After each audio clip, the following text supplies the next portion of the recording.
Hello my dear students, नमस्कार, नमस्ते। क्या हाल चाल है और कैसे हैं? आज के इस वीडियो में मैं आपको प्रैक्टिस कराऊंगा बिहार सिविल कोड चपरासी के लिए स्पेशल 35 नंबर का मैथ्स, 35 नंबर का हिंदी और 15 नंबर का इंग्लिश। इसी वीडियो में आप प्रैक्टिस करेंगे। और याद रहे कि ये जो स्लोगन है इसको हमेशा याद रखिएगा, प्रैक्टिस रहेगा जारी तभी होगी नौकरी सरकारी। तो लगातार प्रैक्टिस को जारी रखिए, ठीक है। जितने भी वीडियो है सभी वीडियो को देखिए। बुक आपके पास है, बुक से ही प्रैक्टिस कीजिए। और आप मेरा प्रैक्टिस सेट लेकर के ऑनलाइन टेस्ट सीरीज लेकर के वहां से प्रैक्टिस कर सकते हैं। तो चलिए शुरुआत करते हैं मैथमेटिक्स की पहला प्रश्न से। उसके बाद हम करेंगे हिंदी का प्रश्न और उसके बाद करेंगे लास्ट में इंग्लिश का प्रश्न। तो मैथ का प्रश्न डियर स्टार्ट होता है यहां से। और याद रहे कि ये जो प्रश्न लिए हैं यह किसी बुक से नहीं लिया गया, यानी कि कोई प्रैक्टिस सेट वाला बुक से नहीं लिया गया है, क्योंकि मार्केट में अभी कोई बुक उपलब्ध नहीं है। जो बुक था उसको तो हम पहले ही सोल्यूशन करा चुके हैं। तो ये अपने तरफ से लिए हैं, लेटेस्ट पैटर्न का क्वेश्चन है और ये आपके एग्जाम में ऐसे पैटर्न के सवाल पूछे जाएंगे, ऐसे कंसेप्ट पे। तो चलिए शुरुआत करते हैं। पहला प्रश्न मैथमेटिक्स का ये रहा आपके सामने, जिसमें दिया गया है कि यदि एक संख्या और उसके 25% का अंतर 24 है, संख्या क्या होगा। देखिए, यदि एक संख्या और उसके 25% का अंतर 24 है। अब देखिए पूछा गया कि वह संख्या क्या होगा। तो जो संख्या आपको पता नहीं है उसके बारे में आप क्या सोच सकते हैं? उसके बारे में आप सोच सकते हैं कि दुनिया की कोई भी संख्या हो, कोई भी चीज हो, उसको अपने आप में 100% मान सकते हैं। तो जो भी संख्या होगा उसको हम एक्स ही मान सकते हैं, लेकिन यहाँ पे परसेंटेज का सवाल है, इसीलिए हम उस संख्या को क्या मानेंगे? 100% मानेंगे। एक्स मान के बनाएंगे फिर भी बनेगा, कोई दिक्कत ना होगा। लेकिन यहाँ पे परसेंटेज का सवाल है, इसलिए आसान हो जाएगा। किसी भी संख्या को हम 100% मान सकते हैं अपने आप में। तो मान लेते हैं कि वह संख्या कितना है डियर? 100%। तो लेट संख्या इक्वल टू कितना? लेट संख्या इक्वल टू हो गया डियर 100%। संख्या 100% है और एक संख्या और उसके 25%। अब इसका 25%, ये संख्या हुआ और इसका 25%। आप सभी को पता है कि 100% का 25% निकालेंगे तो ये 25% ही होगा। इसीलिए तो 100% मानते हैं, ताकि उसका आप जितना परसेंट निकालेंगे वो उतना ही परसेंट आएगा। इसके बीच का अंतर कितना है डियर? 24। यदि आपसे हम पूछे कि ये संख्या और इसके 25% के बीच का अंतर कितना है, ये माना हुआ बात में इसके बीच का अंतर दिखेगा। तो ये माना हुआ बात में इसके बीच का अंतर आपको दिखेगा। 100% में से 25% घटाइएगा तो आपको मिलके निकल के आएगा, तो आपको मिलेगा 75%। ये मिलेगा। लेकिन रियली में ये अंतर 24 है। इसका मतलब हुआ कि 75% का जो वैल्यू होगा वह 24 के बराबर होगा। और आपको क्या चाहिए? संख्या क्या होगी? तो संख्या को हम माने थे 100%। तो ये 75% के मान है डियर, तो हमें चाहिए 100% का मान। यानी कि 100% बराबर क्या होगा? तो 100% बराबर होगा 24 डिवाइड 75% इंटू 100%। ये हो जाएगा। अब इसको आप हल कर लीजिए, आंसर आपके सामने रहेगा। ये परसेंटेज से परसेंटेज काट दीजिए। 25 के पहाड़ा में 25 दिए, 25 के पहाड़ा में 25 चौका 100 और 3 के पहाड़ा में काट दीजिएगा 3 अठे 24। मल्टीप्लाई करने के बाद आंसर आपको मिलेगा 32, जो कि ऑप्शन 3 में दिया गया है। आप चाहे तो एक्स मानकर ही बना सकते हैं। अगर आपको शक होगा कि एक्स मानने से ये प्रश्न नहीं बनेगा तो आपका गलत शक है। एक्स मान के भी ये प्रश्न बन सकता है। बोलिए कि एक्स मान के बना दीजिए, तो हम एक्स मान के ही बना देते हैं, लेकिन इससे ज्यादा लेंदी हो जाएगा। चलिए आप देख लीजिए कि एक्स मान के इस प्रश्न को हम बनाते हैं तो कैसे बनाते हैं। तो हम मान लेते हैं कि लेट संख्या बराबर एक्स। लेट संख्या बराबर एक्स। अगर हम संख्या बराबर एक्स मान लिए तो x का 25% हम निकालेंगे। अब x का 25% का मतलब x गुने 25%, 25/100 लिखिएगा। 25/100 बोले तो 1/4, यानी कि ये देगा कितना डियर? ये देगा आपको x/4। और इसके बीच का अंतर, यानी कि x माइनस x/4, इसके बीच का जो अंतर हुआ वह आपको दिया गया है 24। तो बराबर आप 24 करेंगे, ये बटा 1 करेंगे, 4 का एलसीएम लेंगे 4। यहां तक तो कोई दिक्कत नहीं। 1 चौके 4 तो 4x हो जाएगा डियर ये, और ये x हो जाएगा। डिवाइड कितना हो जाएगा डियर? 24 बटा में 1। अब यहां से आप क्या करेंगे? अब आप यहां से करेंगे 4x में से 1x घटाएंगे तो ये 3x हो जाएगा। 3x का क्रॉस मल्टीप्लाई करेंगे तो ये 3x बराबर ये 24 गुने 4 हो जाएगा। मल्टीप्लाई कर भी सकते हैं, नहीं भी कर सकते हैं। अब यहां से हमको चाहिए संख्या, यानी कि x का ही वैल्यू चाहिए। तो डियर x बराबर कितना हो जाएगा? सबको पता है कि x बराबर 24 गुने 4 डिवाइड में बोले तो 3 आ जाएगा। और ऐसे काटेंगे तो फिर भी 32 ही आएगा। लेकिन इतना करने का कोई जरूरत नहीं है। जब परसेंटेज का सवाल है तो आप उसको 100% मान सकते हैं, ठीक है। विदाउट एक्स मान के भी आप बना सकते हैं। एक्स के जगह पे आप 4x 5x 6x कुछ भी मान सकते हैं, क्योंकि यहाँ पे मानने वाली बात है।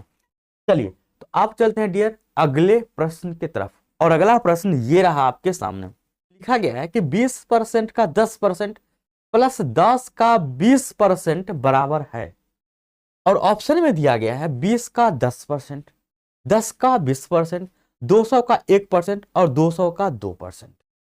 अब ये सभी ऑप्शन को भी आप हल कर सकते हैं, और इसमें जितना आंसर आएगा वो आंसर से अगर जो ऑप्शन मैच कर जाएगा वो सही हो जाएगा। तो यहां पे लिखा गया डियर 20% का 10%। अब ध्यान दीजिए, ये सभी ऑप्शन को यदि आप हल करेंगे 200 का 1%, आप यही ना करेंगे 200 गुने 1%, इस प्रकार से इसका आंसर आ जाएगा 2। इसी प्रकार से 2% है तो 2/100 करेंगे, परसेंट से ये 0 काट देंगे, डबल 0 से 2 दूना ये क्या देगा डियर 4। इसी प्रकार से 1/5 करेंगे और ये 2 आ जाएगा आंसर। इसी प्रकार से 1/10 करेंगे और ये भी 2 आपको दे देगा। तो आपको ये बात का पता चल गया कि ऑप्शन 1 में 2 दिया गया है, ऑप्शन 2 में भी 2 दिया गया है, मूल रूप से यही ना इसका आंसर होगा। और 200 का 1% इसका भी मतलब 2 हुआ, और 200 का 2% इसका मतलब 4 हुआ। तो आंसर यहाँ पे पूर्ण संख्या में आ रहा है। लेकिन यहाँ पे ध्यान दीजिएगा कि 20% का 10% निकालने के लिए बोला है, तो ये 20% नहीं लिखा हुआ, ये गलती से परसेंटेज का चिन्ह यहाँ पे आ गया है। ये परसेंटेज को आप काट लेंगे, अगर परसेंटेज नहीं काटेंगे तो पूर्ण संख्या में इसका आंसर आएगा ही नहीं। तो 20 का यहाँ पे लिखा गया है डियर 10%, और प्लस 10 का 20% लिखा गया। और आप सभी को पता है कि 20 का मतलब गुना 10% का मतलब 1/10 होता है, 10/100 करेंगे 1/10 मिलेगा, प्लस में 10 का 20%, 20/100 यानी 1/5 ऐसे करेंगे आप। अब यहां से हल करेंगे तो ये आपको 2 देगा, और यहां से भी हल करेंगे तो ये 2 देगा। तो 2 + 2 कितना हुआ डियर 4, यानी इसका आंसर 4 आया। तो ऑप्शन में कहीं पे 4 होना चाहिए, और 4 जो ऑप्शन में है सिर्फ ऑप्शन 4 का ही मतलब निकल के आता है 4, इसलिए ऑप्शन 4 हो गया सही, बाकी हो जाएगा गलत। उम्मीद है बात समझ में आ गया होगा, कोई दिक्कत नहीं होगा। और अगला प्रश्न ये रहा आपके सामने। लिखा गया है एक उपकरण पर लागू होने वाला मूल्य हास 20% है। ये हास का जो मतलब हो ना, हास का मतलब इसका मतलब कमी बोलिए, इसका मतलब होता है कमी।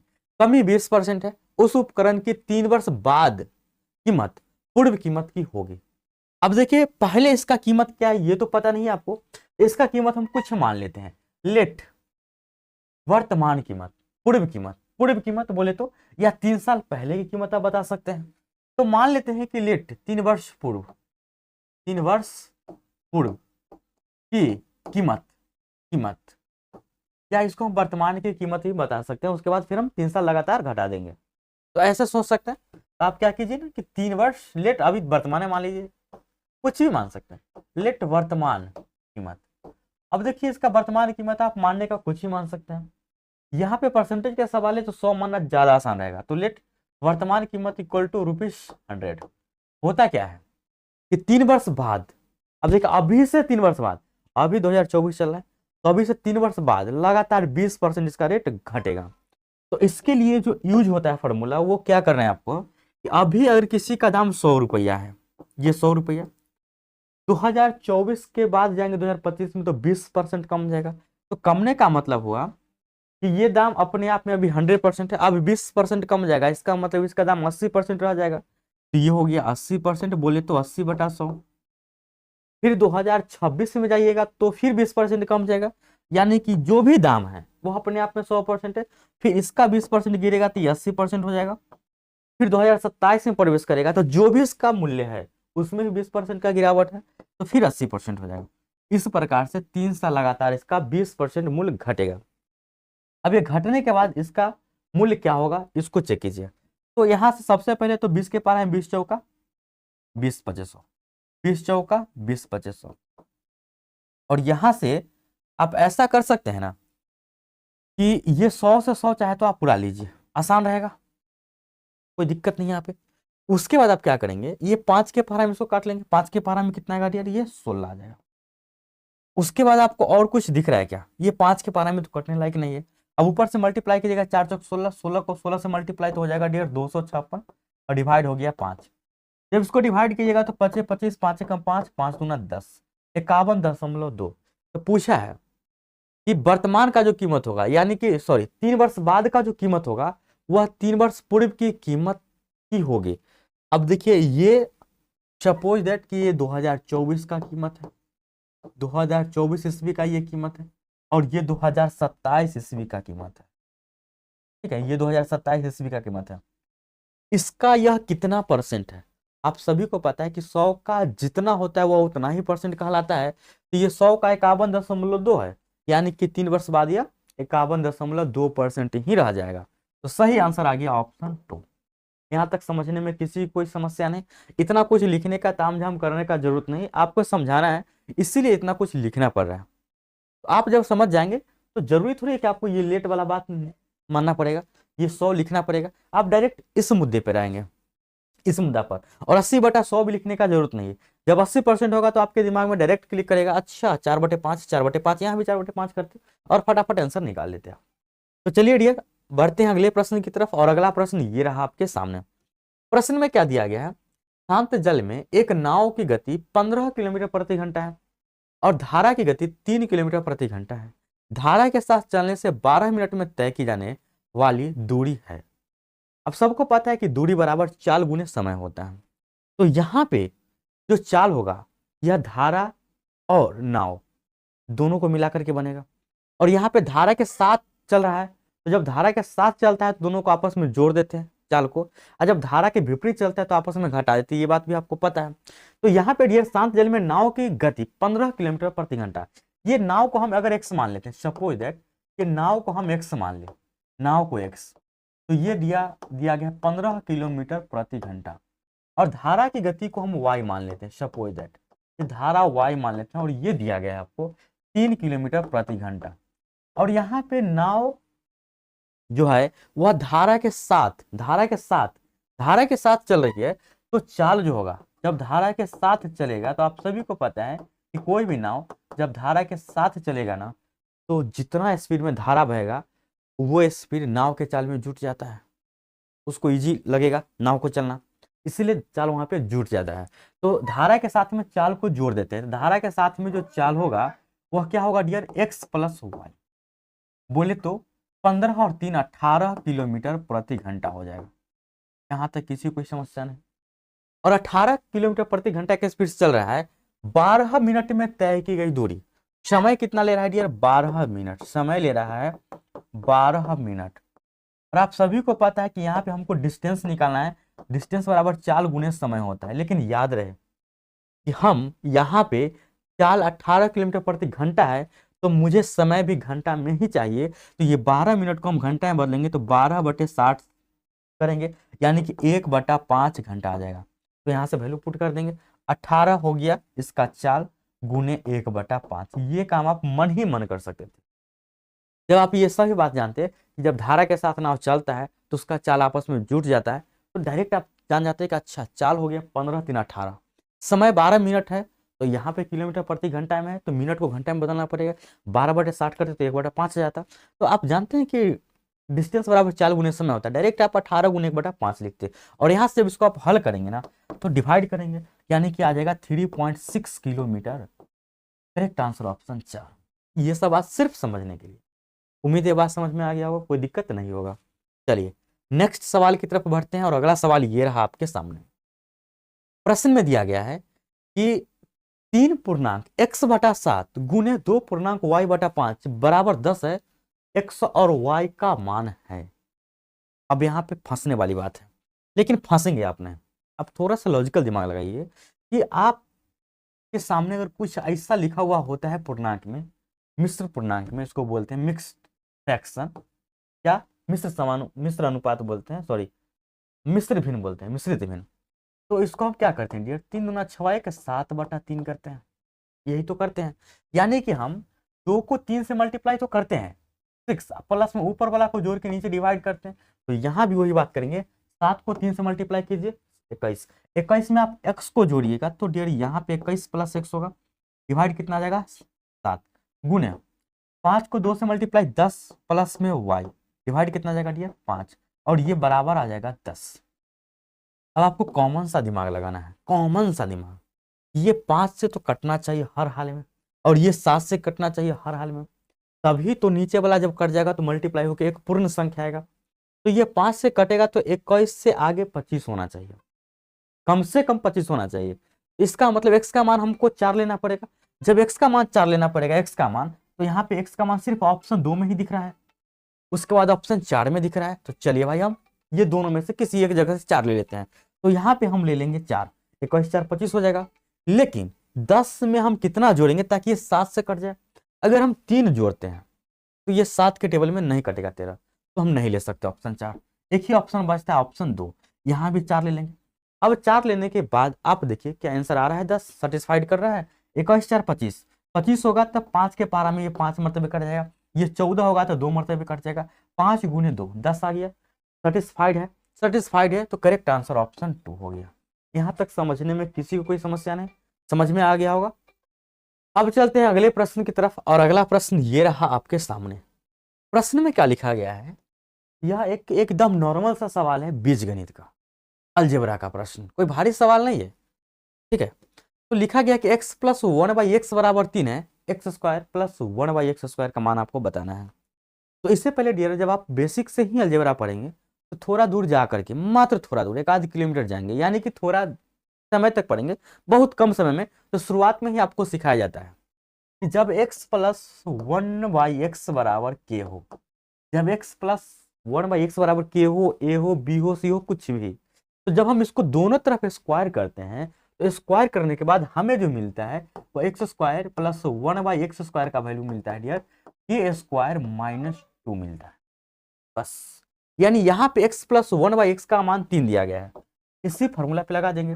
x प्लस 1/x बराबर यदि 3 दिया गया है तो x square plus 1/x square बराबर 3 के स्क्वायर -2 बोले तो 7 हो जाएगा। तो सही आंसर ऑप्शन 3 हो जाएगा।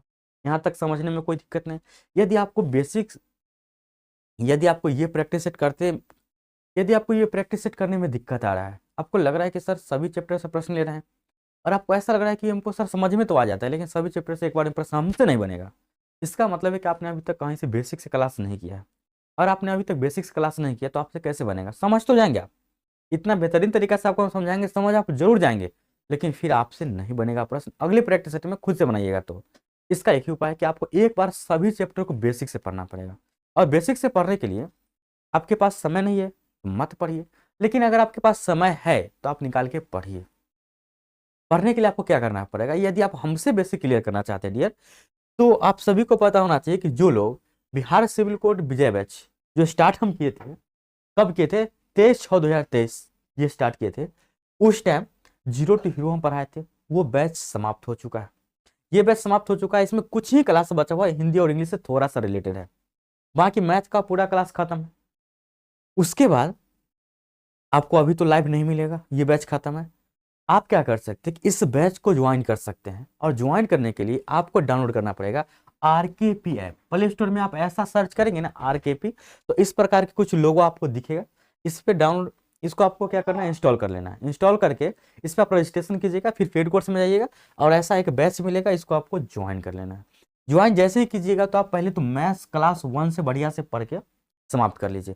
ये रिकॉर्डिंग क्लास है, तो आप किसी भी समय देख सकते हैं जब आपको दिल करे, और ज़्यादा क्लास नहीं, यदि आप 2-3 क्लास डेली करते हैं ना, एक सुबह एक शाम वो करते हैं, तो ये 1 महीना के अंदर आप मैथ को ख़त्म कर लेंगे, फिर आपका बेसिक अच्छा हो जाएगा। इसमें कुछ हिंदी और इंग्लिश का भी बेसिक है, उसको भी आप सीख लेंगे, और जो बच जाता है ना वो जल्द ही इसमें बेसिक कंप्लीट करा दिया जाएगा। ऐसे सभी लगभग कंप्लीट हो चुका है, तो जब नोटिफिकेशन आएगा तो उस समय एक बार हम रिवीजन करवा देंगे सभी चैप्टर को। तो रिवीजन का मतलब डायरेक्ट क्रैश कोर्स होता है, और क्रैश कोर्स आपको तभी समझ में आता है जब उसको आप बेसिक रूप से पहले से पढ़ चुके होते हैं, तो अच्छा से समझ में आता है। तो लाइव बैच अब एक ही बार चलेगा जब नोटिफिकेशन आएगा, ताकि सबको फायदा हो, ठीक है। और आप यदि उस टाइम क्रैश कोर्स में ज्वाइन होना चाहिएगा तो जो फी आज लग रहा है वो फी आपको कल भी देना पड़ेगा। इससे क्या फायदा होगा? इससे कुछ फायदा नहीं है आपको। इससे बेटर है कि आज अगर आपका बेसिक कंप्लीट नहीं है तो आज ही इस बैच को ज्वाइन कीजिए, और अभी से पहले बेसिक को कंप्लीट कीजिए, साथ ही मेरे साथ प्रैक्टिस भी कीजिए। और जैसे ही बैच को आप ज्वाइन करेंगे तो यहाँ पे फ्री का आपको टेस्ट सीरीज भी मिलेगा, तो आप पढ़ करके बगल में टेस्ट सीरीज दे सकते हैं, जहाँ पे 35 मैथ, 35 हिंदी और 15 इंग्लिश का टेस्ट सीरीज रहेगा। वहाँ पे भी सोल्यूशन आपको मिल जाएगा, लिखा हुआ सोल्यूशन, वीडियो सोल्यूशन नहीं मिलेगा। और वीडियो सोल्यूशन के आप मुझे यूट्यूब पे फॉलो कीजिए, और जब एग्जाम नजदीक आएगा तो हम आपको एप्लीकेशन पे भी प्रैक्टिस कराएंगे। तो आज इस बैच को ज्वाइन कीजिए, और किसी भी प्रकार की समस्या है बैच को ज्वाइन करने में तो आप मुझे व्हाट्सएप कर सकते हैं डियर 7763023405 पे। उम्मीद है बात समझ गए होंगे, कोई दिक्कत ना होगा। प्ले स्टोर पे सर्च करना है RKP, इस प्रकार के लोगो दिखेगा, उस ऐप को इंस्टॉल करके रजिस्ट्रेशन कर लेना है। किसी भी प्रकार की समस्या के लिए कॉल में या व्हाट्सएप में 7763023405 पे। तो चलिए, हाँ याद रहे एक बात और, कि ये जो फी जब लाइव क्लास चल रहा था डियर, उस टाइम ये फी था 450 रुपया, लेकिन अभी आपको 450 नहीं देना है, ठीक है। अभी आपको 450 नहीं देना है, इसको काट दीजिएगा। अभी आपको ओनली देना पड़ेगा 350 रुपीज, 350 रुपीज, ठीक ना, ओनली 350। इतना में आप सक्षम है तो पढ़ाई स्टार्ट कर दीजिए आज ही से। चलिए, तो प्रश्न संख्या किस पे हम थे डियर? 6 पे। अब आते हैं डियर प्रश्न संख्या 7 की तरफ। प्रश्न संख्या 7 में क्या लिखा गया है, यदि √5 बराबर इतना है 2.236, तो 1/√5 का मान निकालिए। तो आप क्या कीजिएगा, हड़बड़ा के कि सर ये दिया गया है, इसका मतलब हुआ कि हम 1/√5 का वैल्यू हम डायरेक्ट ना लिख दे 2.236। अब लीजिए इसको दशमलव हटाइएगा, तो ऊपर में 1 पर 000 दीजिए, डिवाइड करते रहिए, आंसर देते रहिए। लेकिन ऐसे करने से तो काम नहीं चलेगा, आपको क्या करना पड़ेगा, बेसिक से बात को जानना पड़ेगा। ये जो डियर 1/√5 दिया गया है, आपको पता होना चाहिए कि जब नीचे में रूट में कोई चीज रहता है लिखा हुआ, कोई अंक या संख्या लिखा हुआ रहता है, उसको हम हरों का परिमेयकरण करते हैं।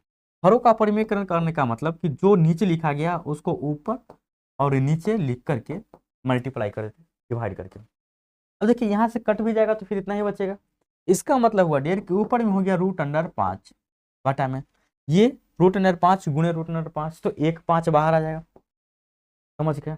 अब आप सभी को पता है कि √5 का वैल्यू दिया गया है, तो डियर यहाँ पे √5 का वैल्यू 2.236 है। अब डिवाइड कर दीजिए 5, तो 5 से डिवाइड करना आसान है।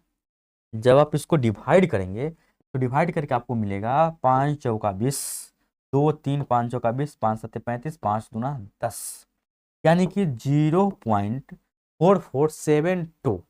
अब देखिए 0.4472 आया, लेकिन ऑप्शन में सिर्फ 447 दिया गया, तो इससे आगे आपको बढ़ने का जरूरत नहीं है, करेक्ट आंसर यही हो गया। उम्मीद है बात समझ में आ गया होगा, कोई दिक्कत नहीं होगा। चलिए, तो अब बढ़ते हैं डियर अगले प्रश्न की तरफ, और अगला प्रश्न ये रहा आपके सामने, जो एवरेज से संबंधित प्रश्न है ना।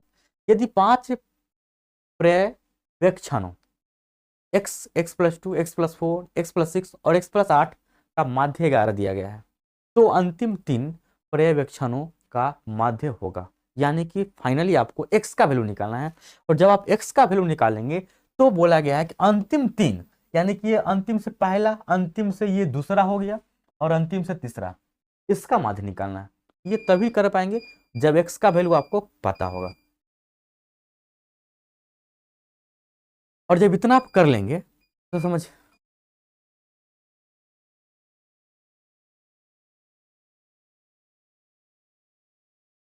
आप देखिए डियर प्रश्न संख्या 8, प्रश्न में क्या लिखा गया है, यदि 5 पर्यवेक्षणों x, x+2, x+4, x+6 और x+8 का माध्य 11 है, तो अंतिम 3 पर्यवेक्षणों का माध्य होगा।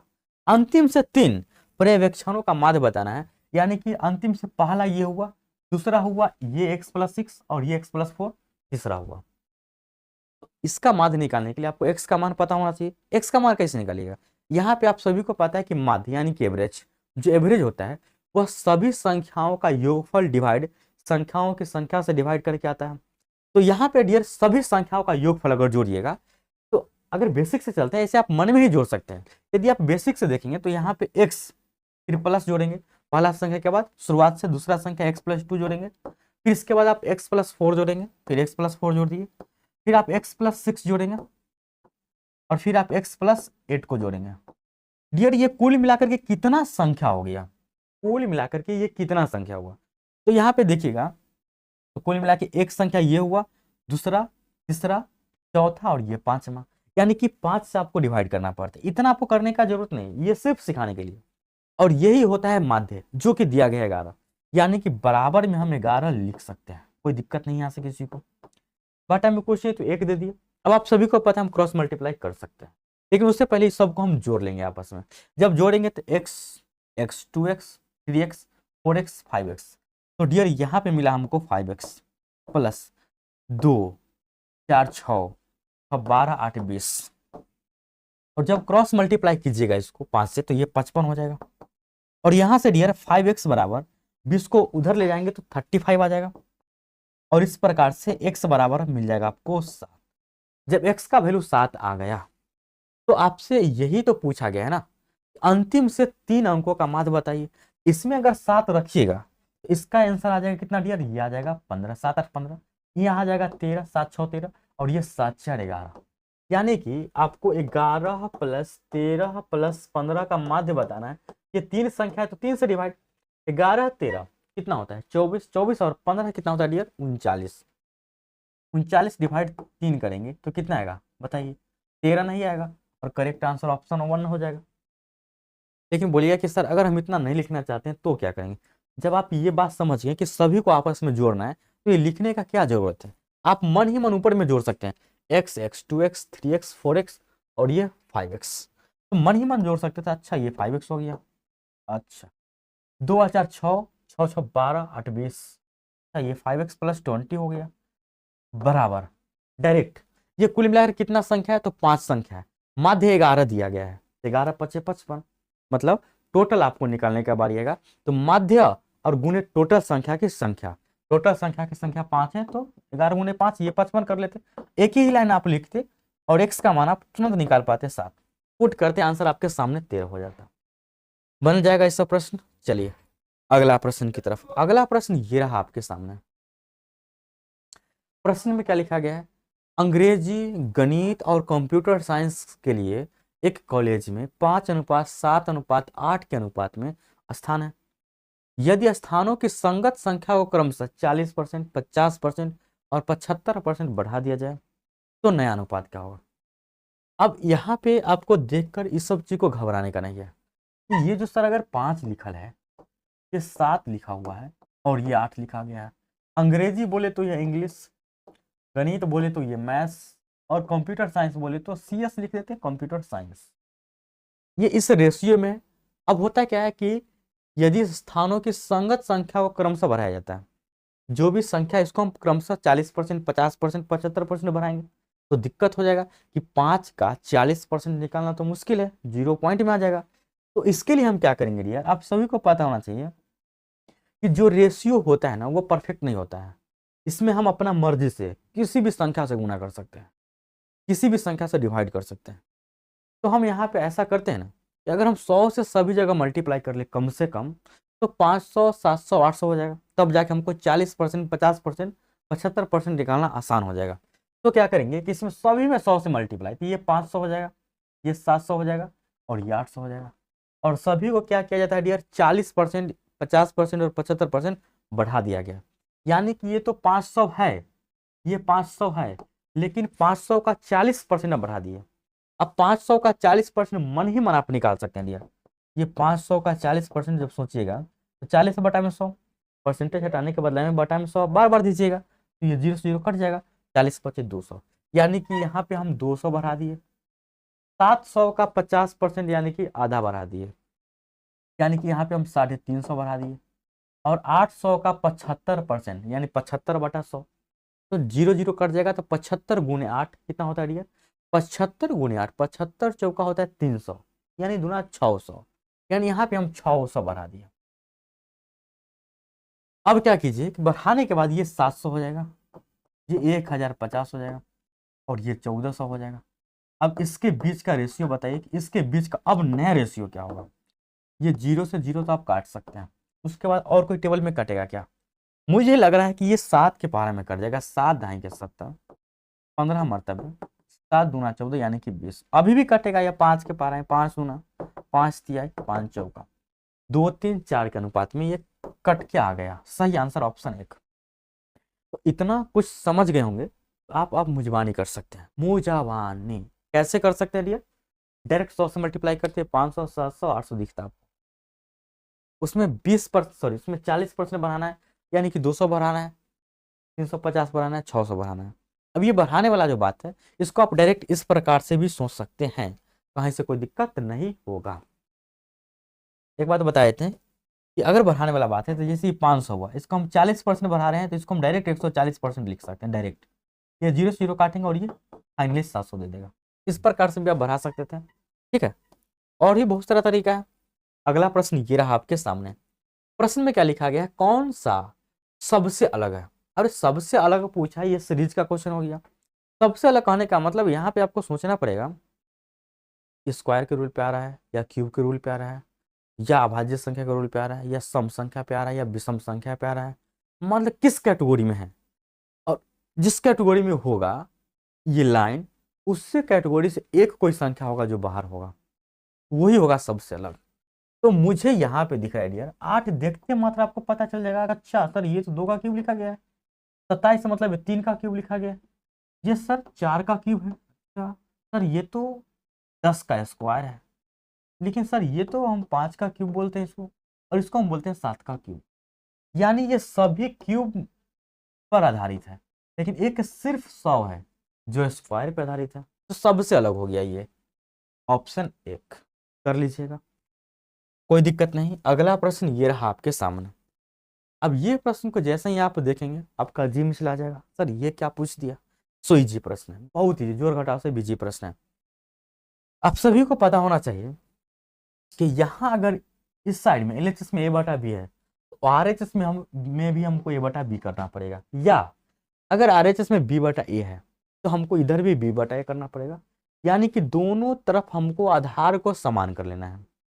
अब आधार को समान करने का एक रूल होता है, क्या रूल होता है डियर, कि अगर यहाँ पे 3/4 हम लिखे, इसका पावर यदि हम 5 दे दिए हैं, यदि आप इसको पलट के 4/3 लिख देते हैं तो कोई दिक्कत नहीं, लेकिन ये 5 के जगह पे आप पावर 5 नहीं, पावर -5 होना चाहिए, बस पलट सकते हैं।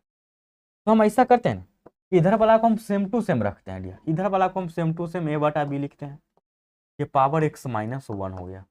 उधर वाला को पलट लेते हैं, बी बटा ए से हम आ जाएंगे ए बटा बी की तरफ। जैसे ही पलटेंगे तो जो भी इसका पावर है, प्लस वाला माइनस है, माइनस वाला प्लस में, x प्लस में है तो ये -x हो जाएगा, -3 है तो ये +3 हो जाएगा। अब ये भी पता होना चाहिए कि दोनों तरफ जब बेस समान होता है एलएचएस और आरएचएस में, तो इसका पावर भी समान होता है। यानी कि हम फाइनली बोल सकते हैं कि x-1 = -x+3 होगा। अब x वाला को एक तरफ ले आइए, तो x, ये -x को इधर ले आएंगे तो ये +x, ये +3 है, इसको इधर ले आएंगे तो +1 हो जाएगा डियर, ये 2x हो जाएगा और ये 4 हो जाएगा। इसलिए x बराबर कितना हो जाएगा डियर, 2। तो सही आंसर x का मान आ जाएगा 2। कोई दिक्कत नहीं, समझ में आ गया होगा। चलिए तो बढ़ते हैं डियर अगले प्रश्न की तरफ, और अगला प्रश्न ये रहा आपके सामने। प्रश्न में क्या दिया गया है, 4 अंकों की सबसे बड़ी संख्या क्या होगी। अब 4 अंकों की सबसे बड़ी संख्या आपको बताना है जो 15, 25, 40 और 75 से विभाज्य हो। अब आप सभी को पता है डियर कि 4 अंकों की सबसे बड़ी संख्या की बात करें तो ये 4 × 9 होता है, 4 × 9 होता है। लेकिन यहाँ पे शर्त है, ऐसा संख्या होना चाहिए सबसे बड़ा जिसमें 15 से भाग लगे, 25 से भी लगे, 40 से भी लगे, 75 से भी लगे। बनाने का तो यही विधि है, इसका एलसीएम निकालिए और एलसीएम से इसमें डिवाइड कीजिए, जो घट के आएगा उसको इसमें से घटाइए। लेकिन इतना करने का जरूरत नहीं है, हम आपको बताएंगे बिल्कुल आसान सा मेथड जिसको हम बोलते हैं ऑप्शन मेथड। उससे पहले आपको विभाज्यता का नियम पता होना चाहिए। जैसे अगर कोई संख्या में 15 से भाग लग रहा है तो आपको समझना होगा कि ये संख्या में 3 से ही भाग लगेगा और 5 से भी, 2 भाग में तोड़ना है आपको बस, जिसका रूल आपको पता होना चाहिए और परफेक्ट रूल होना चाहिए। ये 25 का मतलब 5 × 5 होगा, मतलब ये संख्या में 25 से भाग अगर लगाना है तो 5 से लगना चाहिए। ये 40 का मतलब मुझे नजर आ रहा है डियर 8 × 5, और 75 का मतलब हमको जो नजर आ रहा है डियर वह क्या नजर आ रहा है, 15 × 5 इसको बोल सकते हैं, या 25 × 3 ही बोल सकते हैं, बोल सकते हैं। यहाँ पे सबसे तगड़ा विभाज्यता का रूल 3, 5, 8 में सबसे तगड़ा विभाज्यता का रूल होता है 8 का। 8 का रूल क्या कहता है कि लास्ट का 3 अंक, किसी भी संख्या के लास्ट का 3 अंक 8 से भाग लग जाता है ना, 100 में लग जाएगा 8 से भाग, तो लास्ट का 3 अंक यहाँ तो हम 8 से डिवाइड कर पाएंगे, बढ़िया से कर पाएंगे। यहाँ हम 8 से डिवाइड कर पाएंगे क्या, 8 दूनी 16 कर पाएंगे।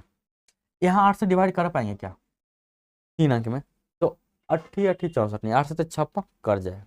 यहाँ भी कर पाएंगे, तो ये सभी में 8 से डिवाइड लग रहा है।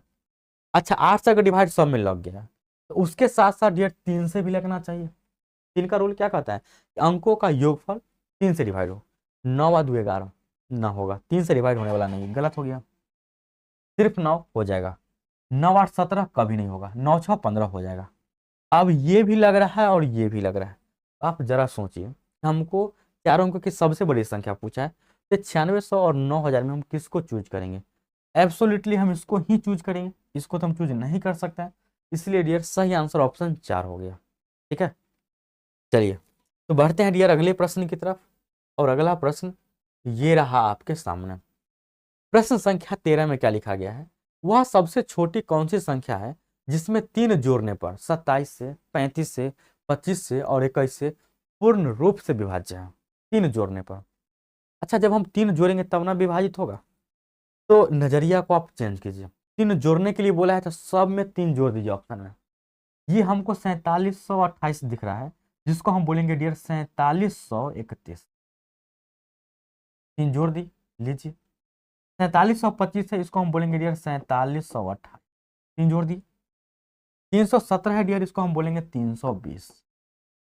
4722 है, इसको हम 4725 बोलेंगे। ऐसा करने से उसमें 27 से भाग लग जाएगा। ये 27 देखते मात्र आपको पता चलना चाहिए कि ये 3 गुणे 9 है। 9 का रूल तो बिल्कुल तगड़ा होता है कि सभी संख्याओं के किसी भी संख्या के अंकों का योग 9 से भाग लगना चाहिए। और ये 35 का मतलब समझ में आएगा, 5 गुणे 7। इसका मतलब कि 5 से भाग भी लगना चाहिए और साथ में 7 से भी लगना चाहिए। 25 का मतलब जाने के 5 गुणे 5, ये भी आप जानते हैं 7 गुणे 3। यानी कि आपको यहाँ पे मेनली रूप से चेक करना होगा कि 7 में कौन संख्या से भाग लग रहा है। 5 से भी लगना चाहिए, 9 से भी लगना चाहिए और 3 से भी लगना चाहिए। ठीक है, तो इस संख्या को यदि हम चेक करें तो लास्ट में इसका 1 आ रहा है 3 जोड़ने के बाद। ये तो कभी 5 से भाग लगेगा ही नहीं। जब ये 5 से ना लगेगा तो 35 से कैसे लगेगा, 25 से कैसे लगेगा? इसलिए ऑप्शन ये पूरा गलत हो गया। इसके लास्ट में 8 आ रहा है तो ये भी गलती हो गया। अब यहाँ पे 0 5 है तो 5 का रूल फॉलो कर रहा है। 5 का रूल अगर फॉलो कर रहा है तो आगे 9 का भी रूल फॉलो करना चाहिए, 3 का भी करना चाहिए। 3 और 2 होता है 5। ये 5 ना तो 9 से डिवाइड लग गया ना तो 3 से डिवाइड लग गया, इसलिए 9 3 किसी का रूल ये फॉलो नहीं करेगा। एक ही ऑप्शन बचता है, ऑप्शन 4। अब इसमें किसी का भी रूल लगा लीजिए, सब रूल इसमें लग जाएगा। तो सही आंसर हो गया डियर 4। यहाँ तक कोई दिक्कत नहीं समझने में। चलिए, अब किसी का ये भी कथन हो सकता है कि सर अगर 2 संख्या में ऐसा भाग लग जाता तो क्या करते? तो यहाँ पे आपको छोटी से छोटी संख्या बताना है, तो सबसे छोटे वाला को सही मारिए बस। अब बढ़ते हैं डियर अगले प्रश्न की तरफ। और अगला प्रश्न, प्रश्न संख्या 14 ये रहा आपके सामने। क्या लिखा गया है? एक दुकानदार ने 2 खिलौने को प्रत्येक 990 रुपए में बेचा। पहले खिलौने पर उसे 10% का लाभ प्राप्त हुआ और दूसरे खिलौने पर उसे 10% की हानि हुई। लाभ या हानि का कुल प्रतिशत ज्ञात कीजिए। सबसे पहले तो मैं आपको बेसिक से बता देता हूँ, उसके बाद मैं बताऊंगा किस प्रकार के प्रश्न जब एक ही खिलौना को एक बार इतना परसेंट के लॉस पर, एक बार इतना परसेंट के प्रॉफिट पर बेचा जाए तो डायरेक्ट आप ट्रिक से बना सकते हैं। इजी प्रश्न है। तो बेसिक से कैसे बनाएंगे देखिए। एक दुकानदार ने 2 खिलौने को प्रत्येक को 990 में बेचा। इस लाइन का मतलब आपको समझ में आना चाहिए कि प्रत्येक को 990 में बेच रहा है, मतलब selling price is equal, selling price is equal, मतलब दोनों के लिए सेलिंग प्राइस समान होगा। और आपको ये भी समझाए हुए थे कभी कि 10% लाभ का मतलब क्या होगा। तो डियर जब 10% लाभ होता है इसका मतलब 1/10 होगा। ये लाभ का बात किया है ना, इसका मतलब प्लस हो जाएगा। ये सीपी लिखेंगे और ये एसपी लिखेंगे। नीचे वाला सीपी होता है, एक आगे जोड़ देंगे तो ये एसपी हो जाएगा। यहाँ तक समझ में आ रहा है बात? उसके बाद जब 10% का लॉस होता है, जब लॉस होता है 10%, इसका भी फ्रैक्शन वैल्यू 1/10 होगा। लॉस का मतलब ऊपर है माइनस, नीचे वाला सीपी होगा, एक घटा करके यह एसपी होगा।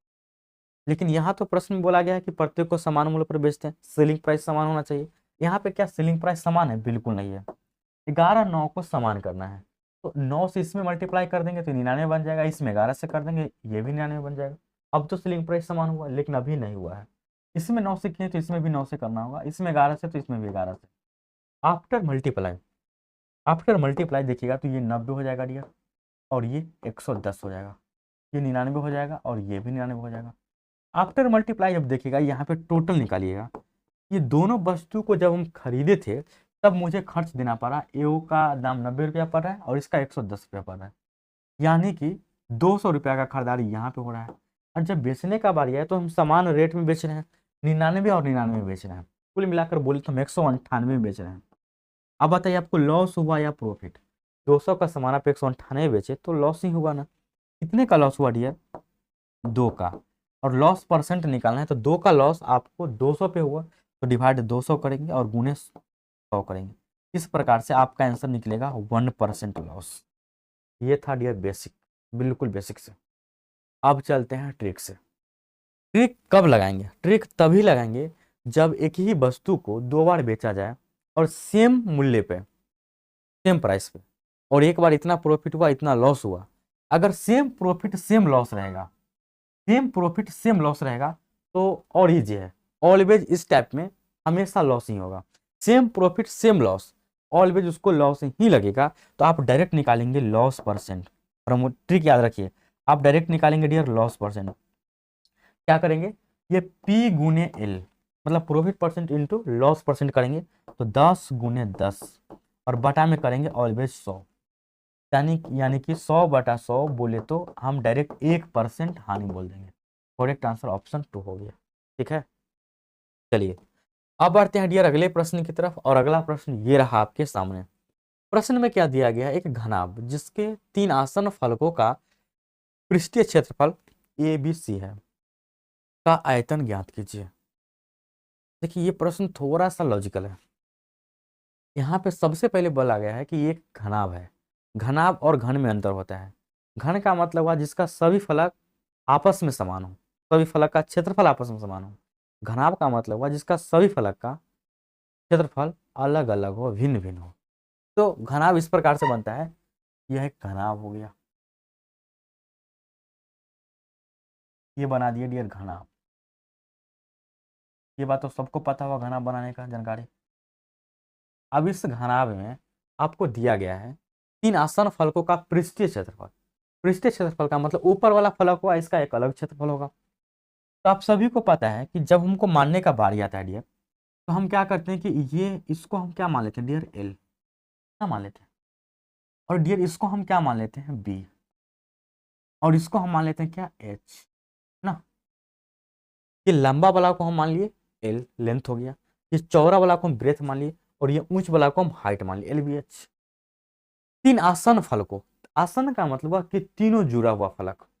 यदि हम तीनों जुड़ा हुआ फलक की बात करें तो अगर हम एक फलक के नीचे वाला ले लेते हैं तो नीचे वाला लेंगे तो इसके सामने ये भी L होगा, ये H है, ये H है ना, तो ये भी H होगा। ठीक है, अच्छा ये B है तो ये भी B होगा, यहाँ H है तो यहाँ भी H होगा ना। इतना तो आप समझ रहे हैं। और ये B है डियर तो ये भी B होगा।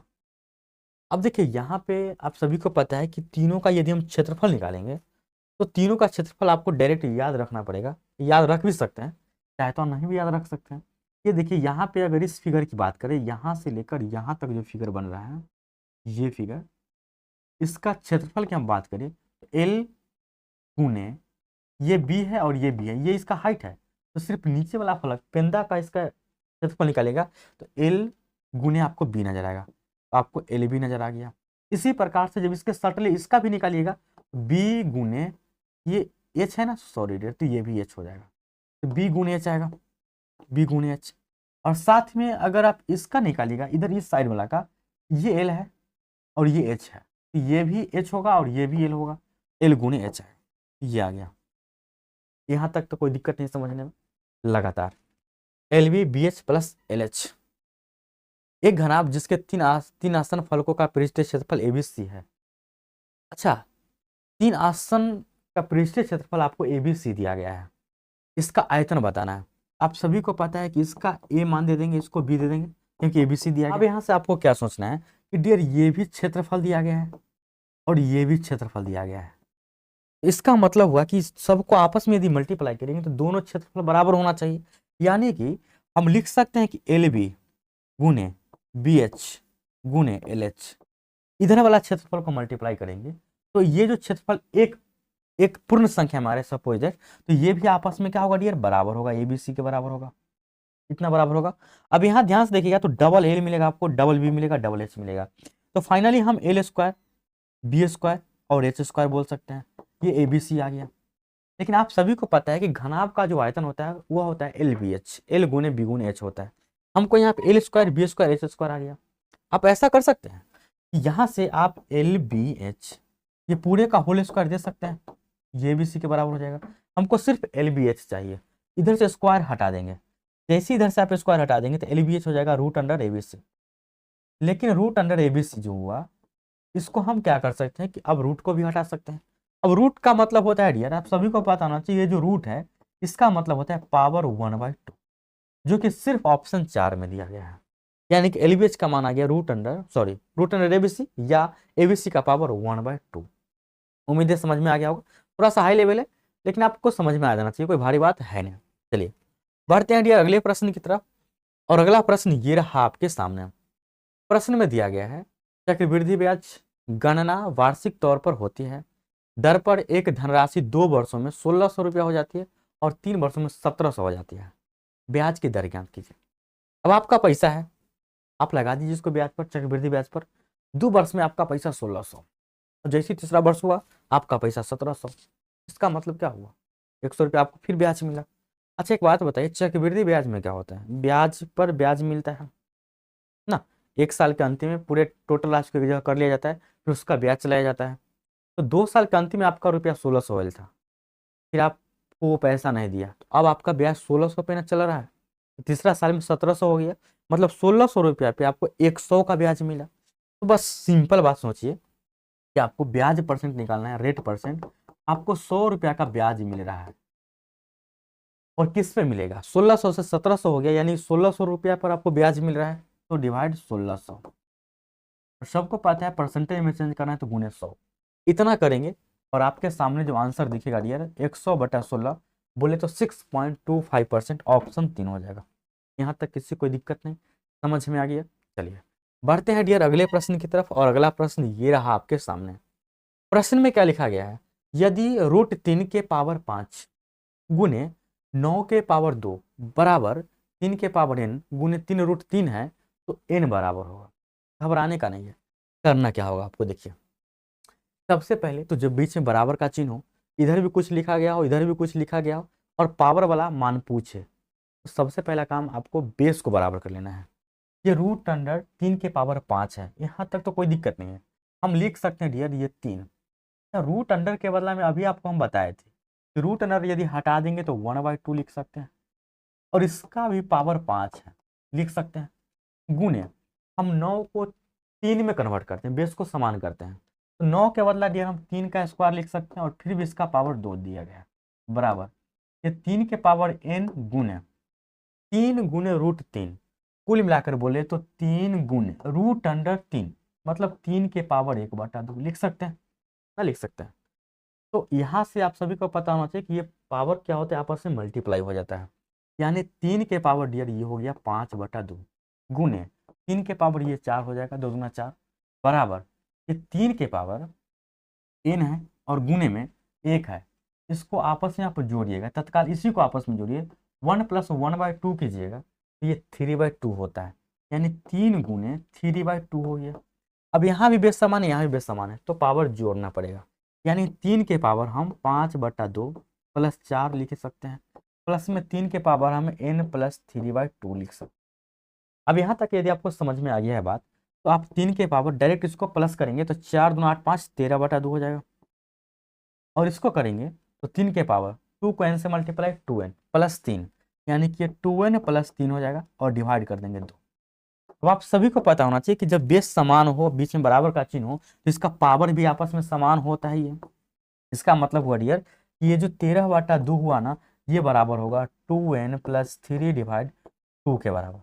आप सभी को ये बात भी पता है कि जब बीच में बराबर का चिन्ह हो और नीचे वाला समान रहे तो इसको आप काट भी सकते हैं, कोई फर्क नहीं पड़ेगा इससे, यानी ऊपर वाला फिर समान हो गया। तो 13 बराबर 2n + 3, ये +3 को इधर ले आइए तो -3 हो जाएगा, यानी कुल मिला के 10 बराबर 2n होगा। तो जब 10 बराबर 2n हुआ तो आप सभी को पता है कि 10 बराबर 2n है, इसको हम 2n बराबर 10 लिख सकते हैं। जब हम 2n बराबर 10 लिख लेंगे तो इसीलिए n बराबर 10/2 कर सकते हैं और आंसर आपको 5 निकल के नहीं आ जाएगा। क्या इतना बेसिक तरीका से समझाने के बाद भी अगर आपको समझ में नहीं आया तो कहीं ना कहीं आपका ध्यान भटक रहा है। उम्मीद है बात समझ में आ गया हो, कोई दिक्कत नहीं होगा। ठीक है, बढ़ते हैं डियर अगले प्रश्न की तरफ। और अगला प्रश्न ये रहा आपके सामने, प्रश्न संख्या 18। काफी फेमस सवाल, काफी फेमस सवाल। अब देखिए डियर, प्रश्न संख्या 18 काफी फेमस सवाल है, एक न एक प्रश्न एग्जाम में पूछ ही दिया जाता है।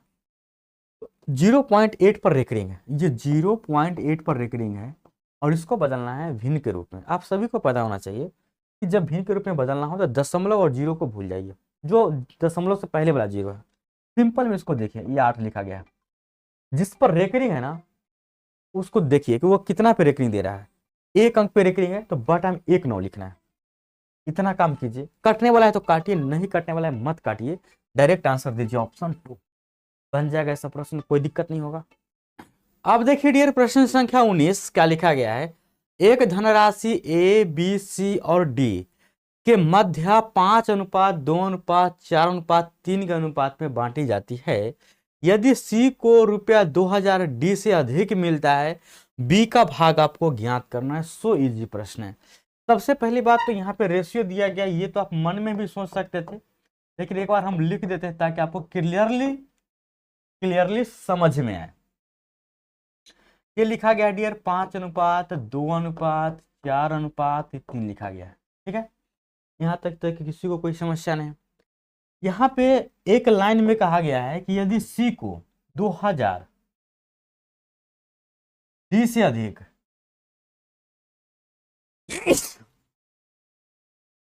मतलब हुआ कि यहाँ पे जो 2000 रुपया दिया गया है सी को मिल रहा है लेकिन डी से अधिक है, यानी सी और डी के बीच में आपको अंतर ढूंढना है। तो डियर ये सी हुआ ये डी हुआ, इसके बीच का अंतर बोले रेशियो में तो 1 है, 1 से डिवाइड, और आपको जो चाहिए उससे मल्टीप्लाई। हमको चाहिए बी का भाग, बी का भाग यहाँ पे 2 है तो 2 से मल्टीप्लाई। आंसर मार दीजिएगा तुरंत फटाक से, मत देख करके सर 4000 करेक्ट आंसर है। कोई भारी सवाल नहीं है ये, बिल्कुल आसान सवाल है, सिर्फ देखने में तगड़ा है। अगला प्रश्न डियर ये रहा आपके सामने। प्रश्न में क्या लिखा गया है कि यदि 3 आदमी या 6 लड़के अपना कार्य 20 दिन में पूरा करेगा, इसका मतलब हुआ कि 3 आदमी काम पर चल जाएगा तो भी 20 दिन लेगा काम को पूरा करने में, या 6 लड़का जाएगा तो भी 20 दिन लेगा समय। तो आपको बताना उसी कार्य को 6 आदमी और 8 लड़के मिलकर कितने दिनों में पूरा कर लेंगे। कोई भारी सा सवाल नहीं, आपको सिर्फ 2 बात यहाँ पे समझना है। जहां पे टाइम एंड वर्क में या का जिक्र किया जाए वहां पे बराबर समझिए, और जहां पे और का जिक्र किया जाए वहां पे प्लस समझिए। मतलब आपको क्या करना है कि 3 आदमी बोले तो आदमी को यदि हम ए मान लेते हैं तो 3 आदमी जो बराबर है वह 6 लड़कों के बराबर है, यानी कि बराबर 6 बॉयज के बराबर। यहाँ पे 3 आदमी काम करेगा तो 20 दिन में ले कर देगा, या 6 लड़का जाएगा तो 20 दिन में कर देगा, यानी 3 आदमी का जो क्षमता होगा वह 6 लड़के के बराबर होगा। तो 3 आदमी इक्वल टू 6 बी लिख दिए। अब यहाँ पे ये क्षमता का रेशियो किस प्रकार से देगा, तो आपको ए अनुपात बी लिखना है। ए अनुपात बी सीधा लिखें तो 3 और 6 को पलट के 6/3 लिखना है। इसको आप चाहे तो काट सकते हैं, 3 के पारा में 3 कम 3 3 गुना 6 काट सकते थे। ये जो डियर आपको आएगा ये क्षमता का रेशियो आएगा, ये आ गया क्षमता का रेशियो। अब यहाँ पे 6 आदमी और 8 लड़का, इससे पहले कि आप टोटल वर्क निकालिए डियर। तो टोटल वर्क निकालने के लिए आपको क्या करना है कि जब भी टोटल वर्क निकालना हो TW, तो 3 आदमी मिलेगा तो भी 20 दिन में काम समाप्त है, या 6 लड़का मिलेगा तो भी 20 दिन में काम समाप्त हो जाएगा। आप किसी को भी ले सकते हैं। 3 आदमी तो 3A, 3 आदमी मिल गया। कौन आदमी अभी वीडियो बना रहे हैं तो अभी लाइव का काम नहीं ना हो पाएगा। हाँ बैठ सकते हैं, बैठिए लगातार 1.5 घंटा, अभी तक 2 घंटा।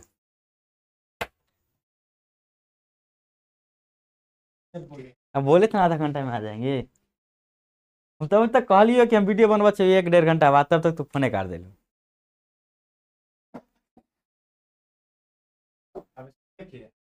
अभी बहुत समय है बनाने में, आपका दिमाग अभी खराब हो जाएगा यहाँ पे बैठे बैठे,